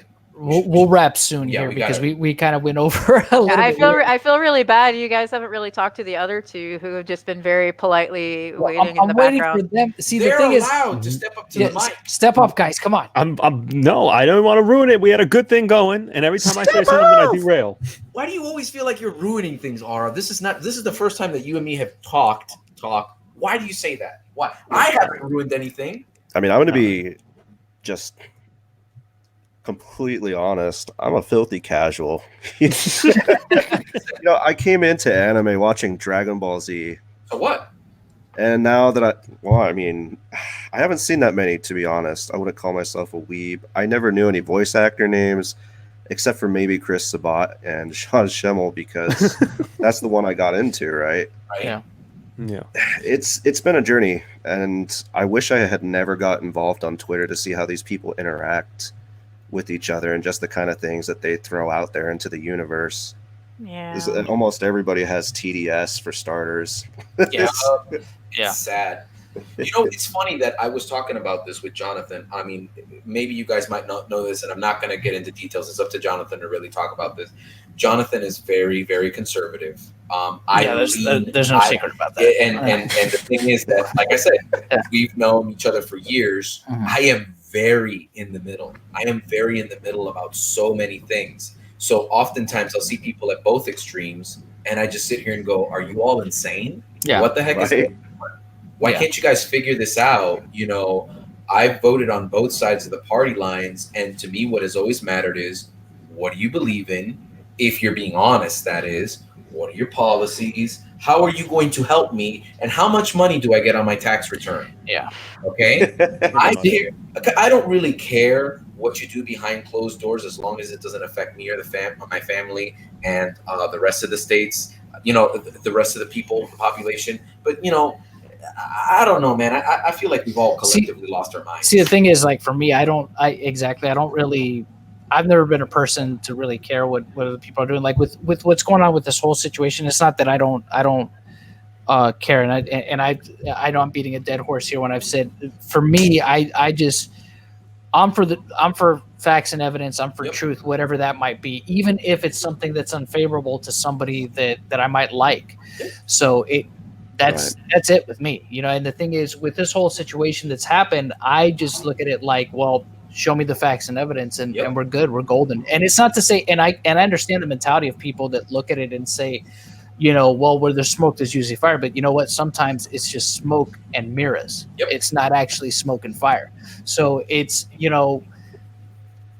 I'm not going to get I think it was with Crow, when I went on Crow wanted to talk about, after the whole hearing happened. And I was just like, well, look, honestly, and it's not that I don't care. Again, I want to see justice served as much as anybody, but I'm not losing.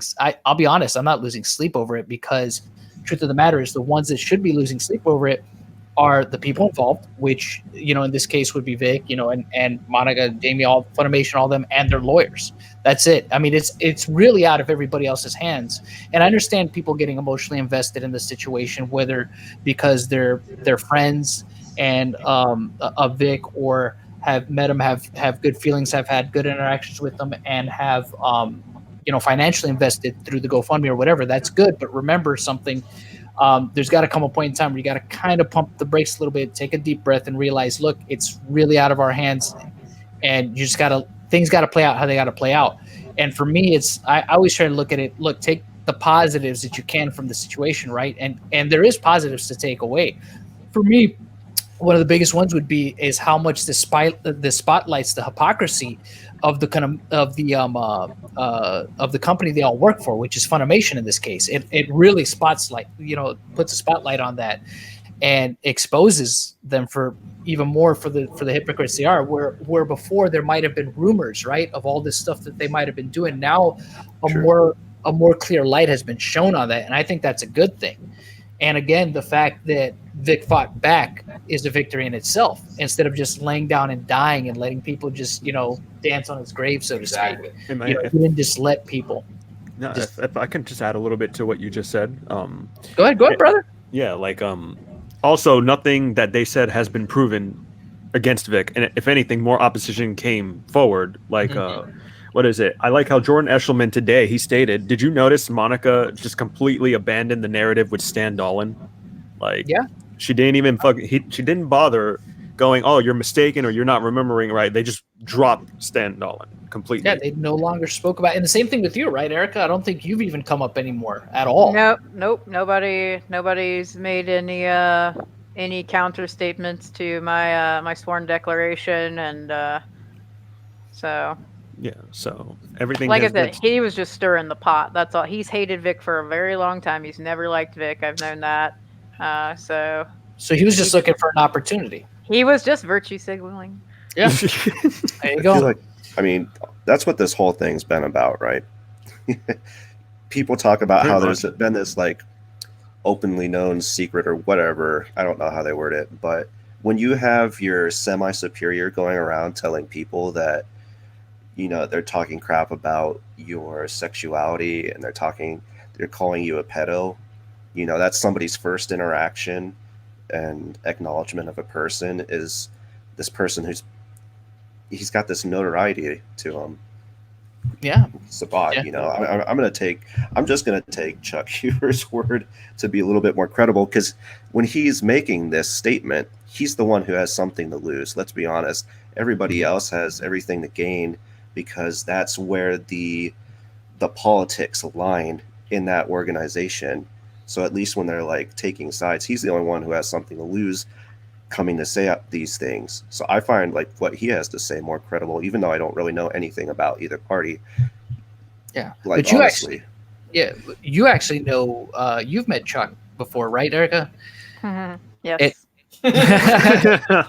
many times. We're gonna have to Uh-oh. order this like Rick. I don't know. I That's don't know. Italian. Yeah, I don't know if that was a good. Well, no, it's just he and Ruben Langdon are birds of a feather. Oh, okay. And if you know Ruben, you understand what I mean. Yeah, I know exactly what you mean. But here's the thing I'll say, like with Ruben, and maybe you know, because you could. I've never met Chuck. I don't know Chuck. I've never met him at a convention, cross paths with him or anything like that. South America? I don't know. I don't think so. But Ruben, the one thing about Ruben is, and I've seen, you know, criticisms people make about, oh, he's out there, you know, the alien stuff and blah blah. He's the most genuine person you will ever meet. Exactly, and that's the thing. And not only that, the thing about Ruben is Ruben's very honest and upfront about stuff, straight up. And I say that because I've gotten to know him, and to me, like, anytime there's ever been anything like I'm very, that works for me, because, you know, I'm a straight up person too. I'm just like, I just tell it how it is. And I think that's also one of the reasons why me and Ruben get along so well, is because I just tell him, yeah, nah, man, I think that's, sorry, Ruben, I think that's nonsense. Nah, bro, no. Yeah. And by the way, I ain't with that, bro. And it's, you know, I'll tell him it, but he'll tell me too, you know, and I appreciate that if he's not into something. So for me, his word means a lot, because I know, you know, there hasn't been an instance yet where I could look at it and say, well, that time Ruben was lying. Nah, he's always been pretty upfront and honest with me about stuff. So I find him to be very credible when he speaks on things.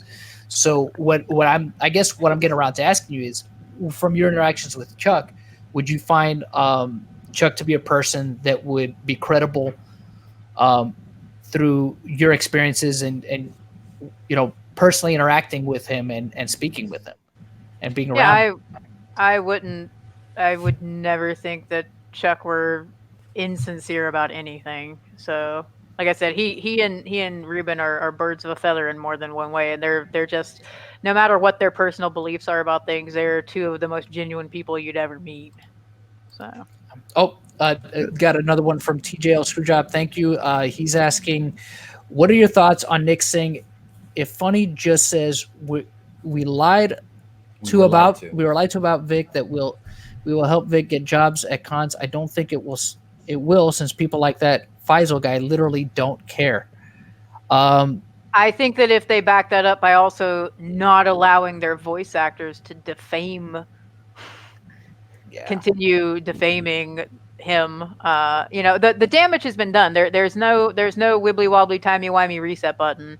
The words are out. They haven't been taken back, and this, I think it would go a long way, sure, if Funimation were to come out and say, well, you know what, you know, we did not mean to. And first of all, they need to produce the evidence of that investigation, and Yep. then they need to say, you know, we this is why we terminated him, because they already said they've already let the cat out of the bag. They've already gone down that path. So they need to back up that statement of this is why we fired him, to prove that no, it wasn't because we were accusing him of being a sexual harasser or predator or anything like that.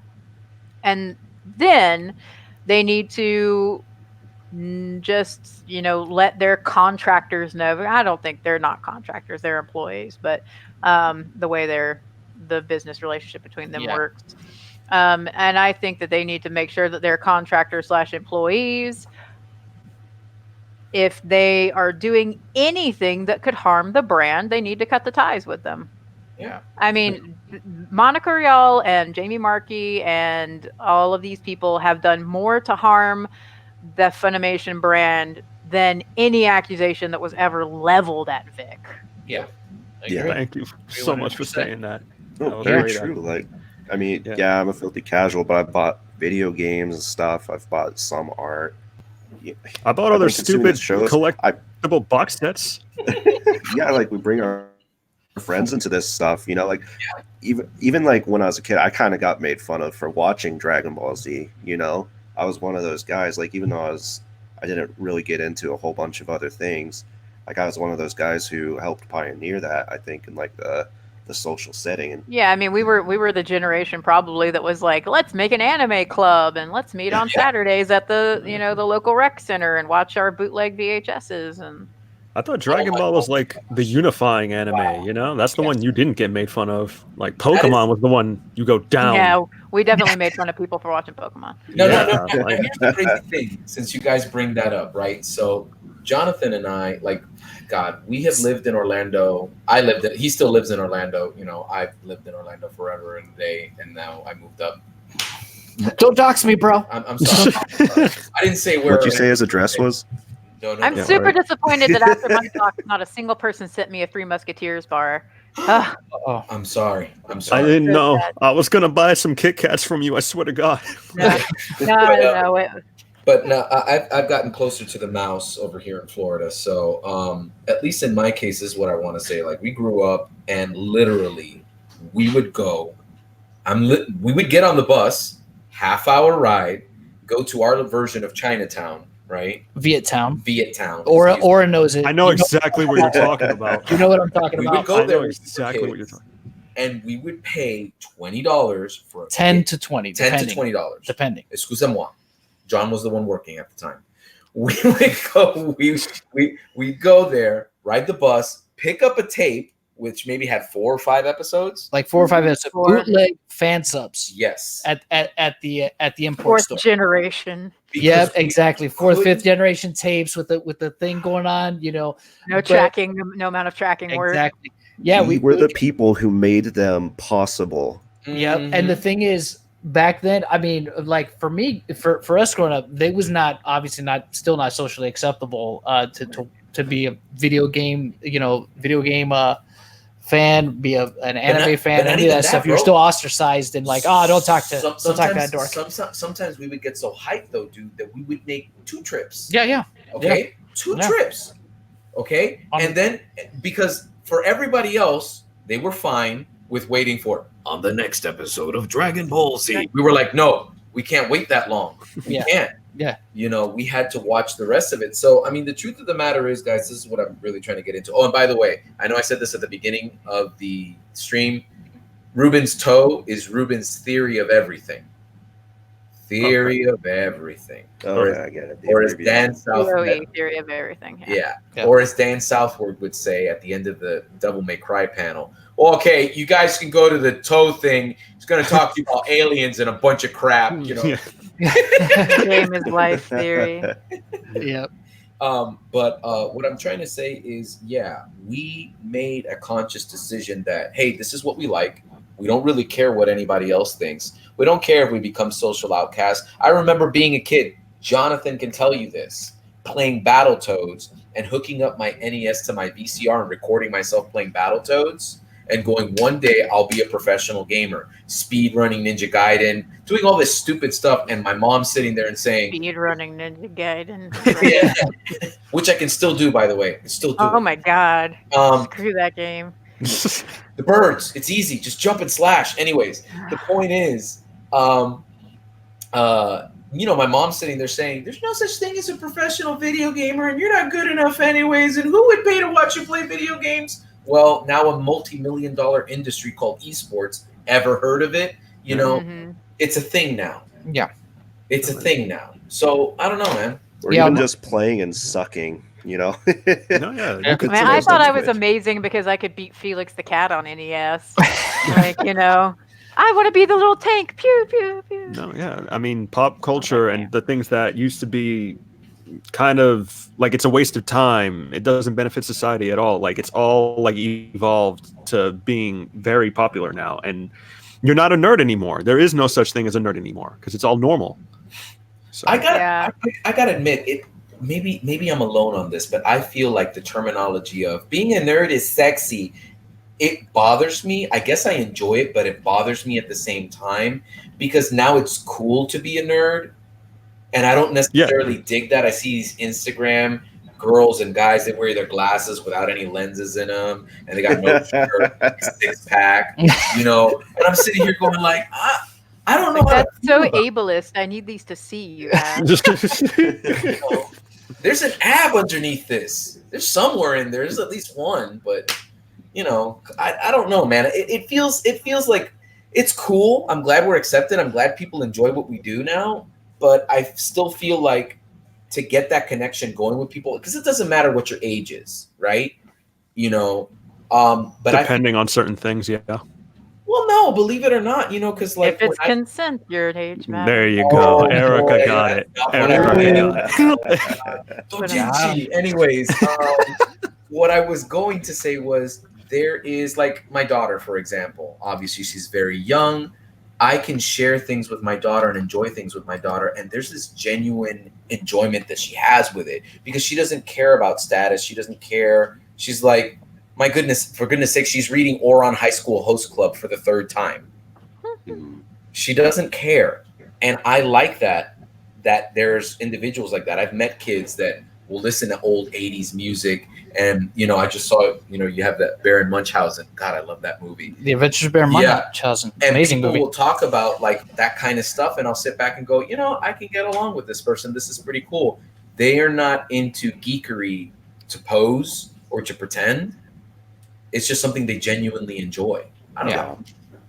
So, I mean, you talked about Broly. You talked about, I wish I hadn't, you know, seen what these people did. Dude, once you pull back the curtain and see that the wizard is the one doing all this stuff, you can't unsee that, bro. Yeah. You know, but it's cool that you're still enjoying the things that you enjoy. I mean, we've been talking this whole time, and you'll see that I've looked off camera. My wife is tearing it up in Destiny 2, and I'm loving every minute of it while we're talking. And I broke someone's nose over some Sailor Moon stickers one time. So. Did you really? Oh, what happened?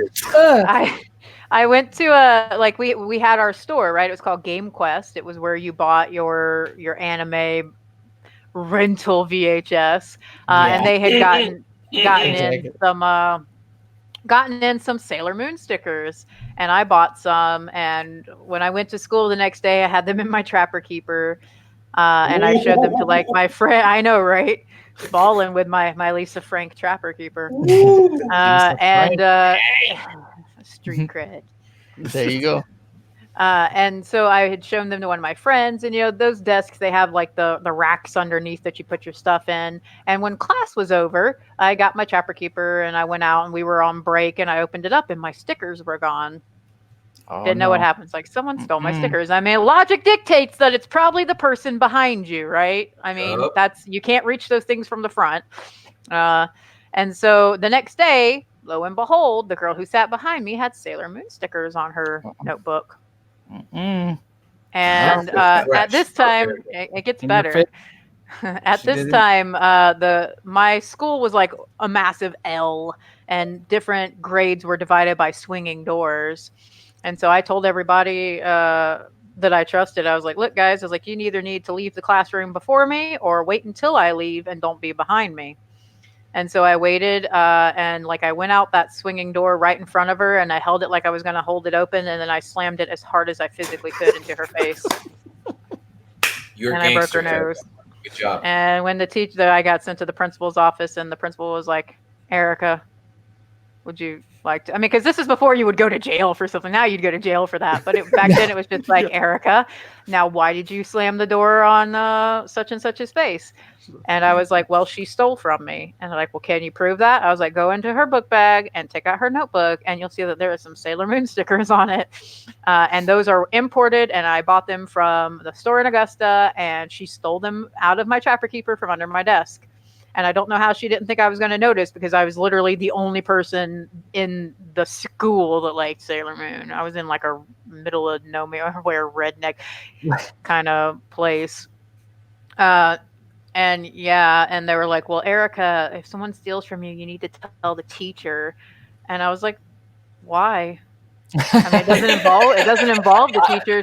She didn't steal from the teacher. She stole from me. Yeah. I got pretty good results. Yeah, it's I was like, I bet she won't ever steal anything from me ever again, or anybody else for that matter. Yep. It's like, well, sir, I mean, honestly, I mean, I felt, you know, Well, I still feel I could handle it. Let me So ask you a I did. question. Maybe I'm going out on a limb on this, Erica. But if that same girl had said, "Hey, man, those stickers are really cool. Would you give me one?" Yes, I would have Done. totally shared one with her. It is, yeah. See, Done. these people. My But she learned. My She learned a daughter. lesson. So My daughter went to school. She goes to school every day. What the heck am I saying? But she went to school one day, and there were kids, right? A group of boys playing Smash Brothers, right? Mm-hmm. Group of 4 or At 5 school? at school, absolutely. They bring the What? Switch with them and stuff now. Exactly. Are you kidding me? They This used to say we couldn't even bring gel glitter pens. We're to not school. allowed to have cell phones. No, it gets even better. Sometimes at some schools, kids get an hour-long break. Oh, just a break, not a lunch? Oh, no, it's a break and a lunch combined. Doesn't matter. Equals up to an hour. Anyways, it's besides the point. God. Here we go. So this group of boys, all boys, were playing Smash Brothers. She walks up. I like to think my little princess is beautiful. She gets her looks from her mother.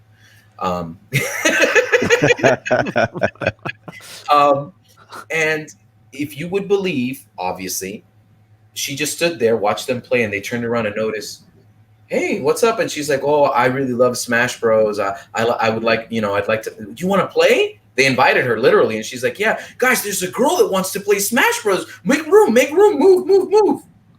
And you would think in this climate, right, if you were to believe the narrative that's being pushed, toxic masculinity is ruining gaming. My daughter, who I've raised up playing video games, I literally put an NES in her room, which she denied that she enjoyed, right? Mm-hmm. But the point of the matter is, these kids invited her in, they played, they enjoyed it, and they were enraptured at the fact that a girl wanted to participate in their hobby and play video games with her. Yeah, With them. I think age has a lot to do with that. Is she like elementary school? No, she's in high school. She's in high school? I'm Yes, surprised. ma'am. Then. okay, so I didn't. I see that. I see it. I got a super chat that came in from Nova Zero. Thank you. It says, "Come on, Erica, you tell us this sticker story, and you deny being able to hook us up with, I guess that's consulate flavored Kit Kats. I don't buy it. You gangsta as F." If I lived in a country where conventions happened, I might could hook you up with some consulate favorite Kit Kats. But I live here in Japan now, so. Has anyone seen Shovel Face? Yes, I've seen her everywhere in my dreams. Anyway. You do a pretty good impersonation of Lemoyne. I know, that's why I deserve the Kit Kats for a discount. I was watching that Depo video on the train, and when he asked Vic if he'd ever called anyone a conslut, I thought oh my God, I lost it. I was laughing so hard. The time I asked him if he was the Fuhrer, did you Because laugh the first thing I thought of was Jesse Pridemore. I was hilarious? like, Oh my gosh, yeah. When I heard his, I think everybody collectively lost it when they first heard that guy speak. But for me, I was just like, what I thought was funny, and I talked about me or MBPM. We all talked about this at length. Was why did it sound? He has that voice, right? He has that really raspy voice, but it also sounded like he was like super nervous. I don't know if you heard it like in his voice. Whoa, were you like he had like? Can you repeat that? Yeah. The Fuhrer. Like, yeah. No, Yeah. I think I think he was quivering with anticipation because Marchie or Rial texted him that, and he was like, "I gotcha, it's a gotcha.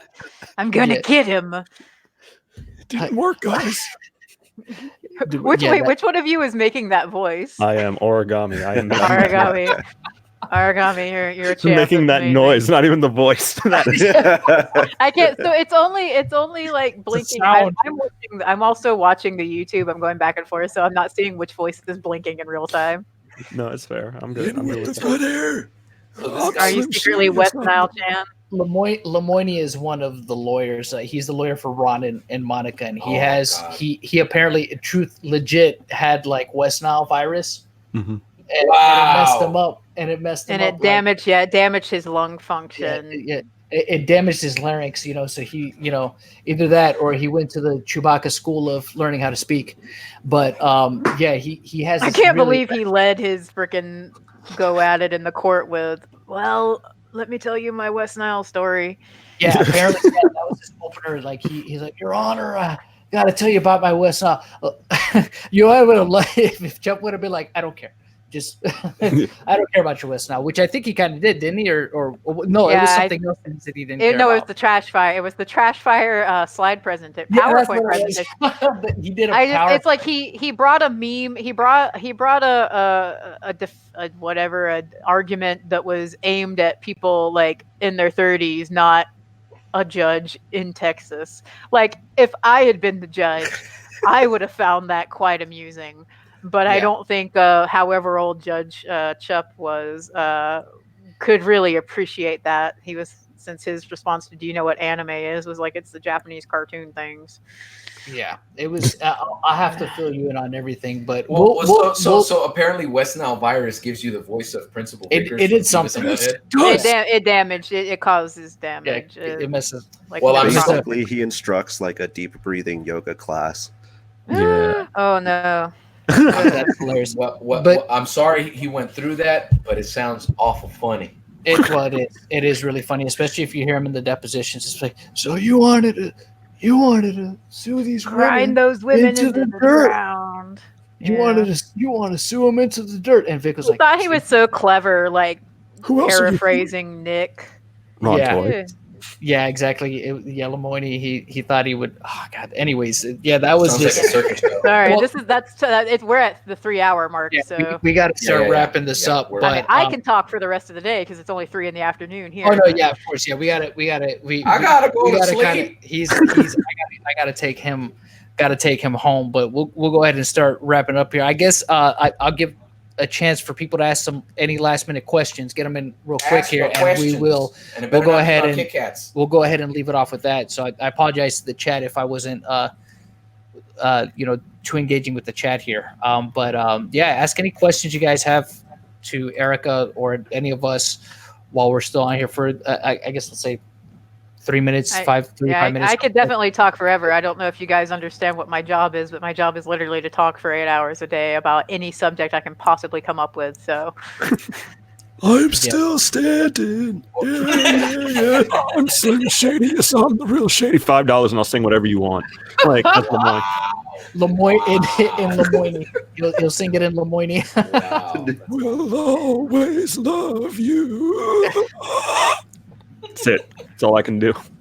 Kurono says, please talk to me forever. I mean, I can't talk to you forever because I'll die, and I'm going to Disney World in 2 weeks. So maybe when I'm in Orlando, I don't know your real name, Toy Bounty Hunters. John. I'm John. John. Yeah. John. No, it's all good because everybody. That's the thing. Everybody calls me Toy Bounty Hunters, but like everybody that at least is a part of this community knows my first name. But yeah, John. It's John. And Manny. So and Manny, yeah, because John he's and the other Manny. one. It's Toy Bounty Hunters because it's supposed to be both of us, Plural, but it's right. on me on the channel these days because he lives further out. Well, it's more him. Plus, Yeah. I have a job where 3 months out of the year I don't exist. Okay, Yeah. so TLJ Screwjob says, I still love how Vic made West Nile Mosquito like 10 years ago. Oh man, the thing is, like with you know, like I said, the biggest, I guess we'll start wrapping it up here then, since there's not too many questions. But I guess the biggest thing in all this is, like I said, is to try to take, I guess, positives from it. I mean, for me at least, that's what I always try to look at is try to look on the bright side. Because look, as much as these people have done like messed up, grimy stuff, I'm not saying I approve of it at all. I don't wish them any ill will, but I will say this: I do believe that, like they say, because one of the things that who was it? I don't know which one of them is the one that said it, but one of them said, "Oh, freedom of speech isn't freedom of consequences." That was real. Well, guess what? I was just like, you know, that applies to you too, dummy. If that's what you really believe. So, for me, it's just like, I think everybody who has done something grimy, like, you're going to be held to account for what you've done as well, and that's, you know, that's coming one way or the other, whether it's now, a couple days from now. And that's not me saying like I'm wishing really bad things to happen to them or anything like that, but it's just like, you do realize you're putting something out there. There's going to come a point in time when you have to face the music for it too. Yeah. You know? Charizard Ranger, I am in Japan and I don't like Pokemon, so no, I'm not concerned about the new Pokemon anime. Yeah, and I stopped watching after the original. And I guess 151. Ash finally won something. I heard that's all I Listen, know. Yeah, Ash, they sacrificed the quality of the artwork for him to win that. Oh, Dang, got him. Years. He won the Orange League. Yep. Shut up, Broly. I don't think it's wise to tell Broly to shut up. To answer your question, Esme, yes, I have seen Demon Slayer and I love it. It's my favorite anime this year so far. I love it. There's just something about it, and it's not even like it's good, and it's not even one of those things that's like it's got good action, but it's not necessarily nonstop action every episode. But it's just even the filler is like enjoyable. Like the slow down stuff in between. I'll put it to is you enjoyable. this way, and my wife kind of summed it up. I'm generally a main character whore. I tend to love the main character. I'll check that out, Yem. Any anime that I watch. If you ask me who my favorite character is in One Punch Man, no, that's a lie. Metal Bat all the way. Oh, Metal Bat is awesome. He's just an angry guy with a metal bat. It's beautiful. It's a beautiful thing. Anyways, but if you ask me about, like, oh, Dragon Ball, who's your favorite character? I love Goku. Goku's my favorite character. If you ask me, like, what other anime? Oh, Full Metal Alchemist was my favorite character. Eric. Jeez. Sorry, Eric. Edward. I do love Alphonse, but I love Edward because... you have no idea. Since this all started, I've been Eri, Mean, Erica, Sifa, Aaron. Yep. Johnny called me Jennifer for like 3 years before he realized that wasn't my name. Isn't that lovely? And I'll be honest with you, and everybody that knows me personally, I'm horrible with names, so I'll screw up fictional characters' names and real people's names. Yeah, that is something he actually does. Who was it that I called from Stargate? What did I call this guy? Who? MacGyver. What is it that I called him? Oh, I can't remember. What's his real name? His name is Richard Dean Anderson. Yeah, I called him Richard Atmos. I don't know frickin' what. I screwed up his name royally. But here's the point that I'm getting at. My wife said, because she generally doesn't ever like main characters. She was like, I love Tanjiro. I think Tanjiro's great. Yeah, he's a fantastic character. And for someone who generally watches animes and will always like a side character, for the main character to convey and pull appeal that way is a pretty big deal. Yeah. Because, I mean, I don't know. I think it's just great. Plus the artwork and I'm usually a side character kind of person. Oh, really? And usually the bad guy. Oh, really? So you're a Dio fan, huh? And I'd never seen any JoJo. Aura. No, it's okay. I'm not Crow. Crow would be like, no. The I never seen any JoJo. I like your impression of the Crow being a sound. No. I think he's in the chat too. I think Crow's in the chat. I do impressions. Yeah, I thought he was. You got that little money on point. Oh, to answer your question, Charizard Ranger, I have not seen that. But Manny, he's got a question for you there. Are you working on Oh, are we working on the O Ranger Zeo episode for Henshin Time? No, not yet, but we will. I'm trying to do a release that coincides with the upcoming season of the Toys That Made Us. Yeah, because I'm going to be on that season. Oh, go for it. So, Esme, banana stand money. Thank you, appreciate it. Banana stand? Banana stand. Is that like the banana saver? I don't know. Banana stand. It's from some TV show where the family owns a banana stand, probably. Oh, is that correct, Esme? What was that name of that show? It's not Malcolm in the Middle. What was it? All I can think of is Aho Girl. She really liked bananas. I just think of that. Was it Frank Sinatra? Arrested Development. There we go. Oh my gosh! Was it Frank Sinatra? Yeah, it was Frank Sinatra that banana phone. I think that was Frank Sinatra, wasn't it?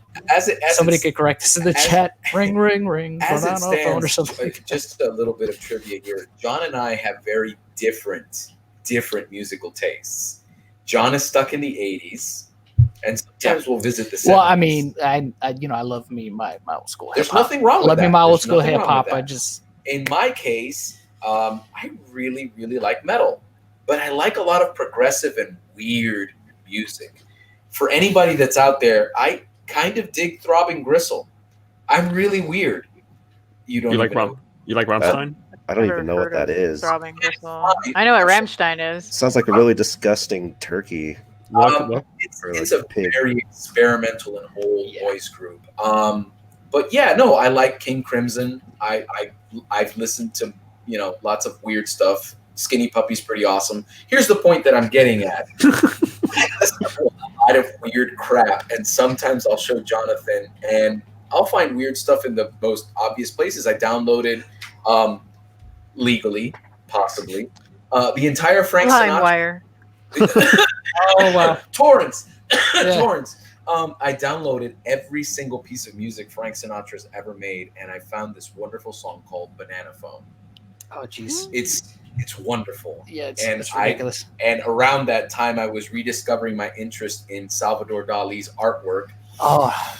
In which Salvador Dali decided to make fun of people who enjoyed art or art snobs, and he made the lobster phone. Yes, the infamous lobster phone. That was just a phone, but the receiver was a lobster. A plastic lobster, we might add. And people thought it was genius, and it was just like, yo, he's like, this is my point. This is my point exactly. So Jonathan, being Jonathan, he would call me. He'd be like, I can't believe you're telling this story. I don't even know. How did we get here? How did we get here? We were talking about banana stand money. And... You're getting your $5 worth. Okay? I guess it's my fault. So he would call me and he'd go, ring, ring, ring, banana phone. It's better than a lobster phone. And I'm like, what is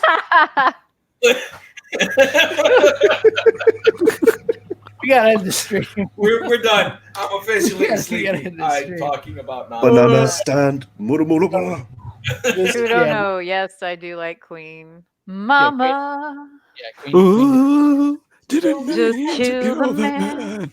But sorry, so John, we'll go ahead. We'll go ahead and start wrapping up because we actually really do need to start wrapping it up. I gotta take him home. But Erica, thank you so much for being here, Broly. Or my boys, we got to do this again. Yes, sir. And of course, Erica, would love to have you on again sometime. I can always talk forever. So awesome. Except for when I go to Disney World, but I'll be in Orlando in 2 weeks. I'll message you and be like, "Let's have a hamburger." Let's go. Let's go eat some hamburgers. I'll bring my wife for along. Yeah, and I'll bring Musketeers. Yeah, you should. Three Musketeers bars. I'm gonna eat so many Three Musketeers bars while I'm in America. Yeah, me and Aura still need to meet up. We got to do that. Aura. We got to meet up too, bro. No, for sure. But yeah, for everyone in the chat, hey, thank you all so much for sticking around. I know this went a little bit over than what was expected. Thank you all for. It's like SpongeBob. 3 hours later. Yes, 3 hours exactly. Later. And thank you for those of you that gave, that gave super chats. Appreciate that. Always helps the channel. For those of you that are new to the channel, hope you will subscribe and check out Broly and Aura. They have channels as well too. I don't know Broly, you're semi-retired, right? But you're going to come out of retirement, right? Let the people know. Yeah, that's the plan. That's the plan. Real quick, Better. before we end the stream, I always do this, and I kind of forgot to do this time. Whatever. Current games that everybody's playing. I am currently playing Blasphemous by Game Kitchen. It is a fantastic game. If you love horror and you love Castlevania Symphony of the Night, do yourself a favor. It's $24. It's freaking awesome. You won't regret it. John, what are you playing? I ain't playing nothing, man. You know, I'm married, bro. Yeah, I'm newlywed. I gotta pay attention to the wife. He plays Resident Evil 2. You ain't In surround sound with the lights on. No, actually, I've been actually playing a little bit of WoW Classic whenever I've had time because you know, it was good to. Yeah. I used to play a lot back in the day, and that's the only reason I started playing again because it's back to the original It's one. your But even good that, I don't play it nowhere near as much as I used to. I just don't have time. But WoW Classic for me. So Erica? I work 6 days a week. I don't game. Not even on your phone? No. Okay, so I'm going to the Evil Empire as soon as I'm done with you guys to buy the iPhone 11. But this cheap Chinese phone can't. It has zero.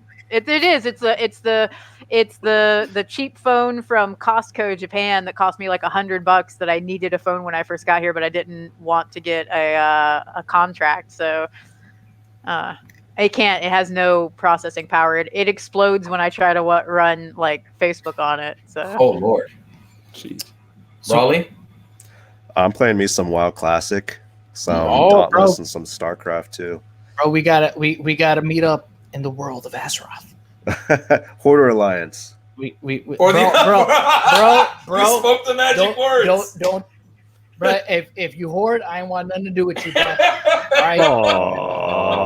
Oh, Alliance, bro, all day, every day. Every day. oh my goodness. For What am I life, bro. doing here? I'm pretty sure I was Alliance when I played back in the day. No, I mean, I was too. I was a human paladin. I mean, Yeah. I was a paladin. That's the only one you could be.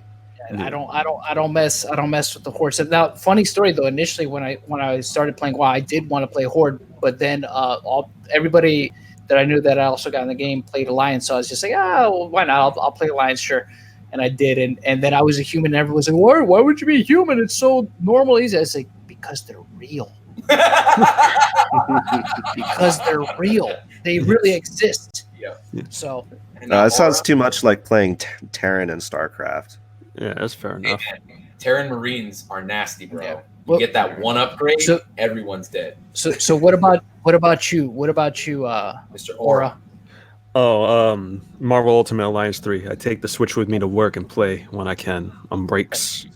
Good man. Well, I'm Marvel Ultimate Alliance 3, so let me ask you a question. How does this stack up to 2? Because I was a crackhead on 2, and I unlocked everything, and I got Venom. Talk to me, my man. No, How's this Venom's stack- in there. Venom's in there. There's a lot of interesting. It's better than I thought it was going to be, especially Really? like being on the Switch. It's way better than I thought it was going to be. Is there a Hulk? Oh, absolutely. And he Yeah, has the Hulk. Planet Hulk armor and everything. Can Hulk You can switch still, costumes. Can Hulk still tackle the bosses and punch them in the face MMA style? Yes. I will buy this game. I will add you as a friend, and we can play together. All right. So Win. I guess this is the other show part. Everybody, I guess, tell them where they could find y'all. I guess start Please. with you, Erica. I get drunk and sometimes do videos on YouTube, so you can always check there.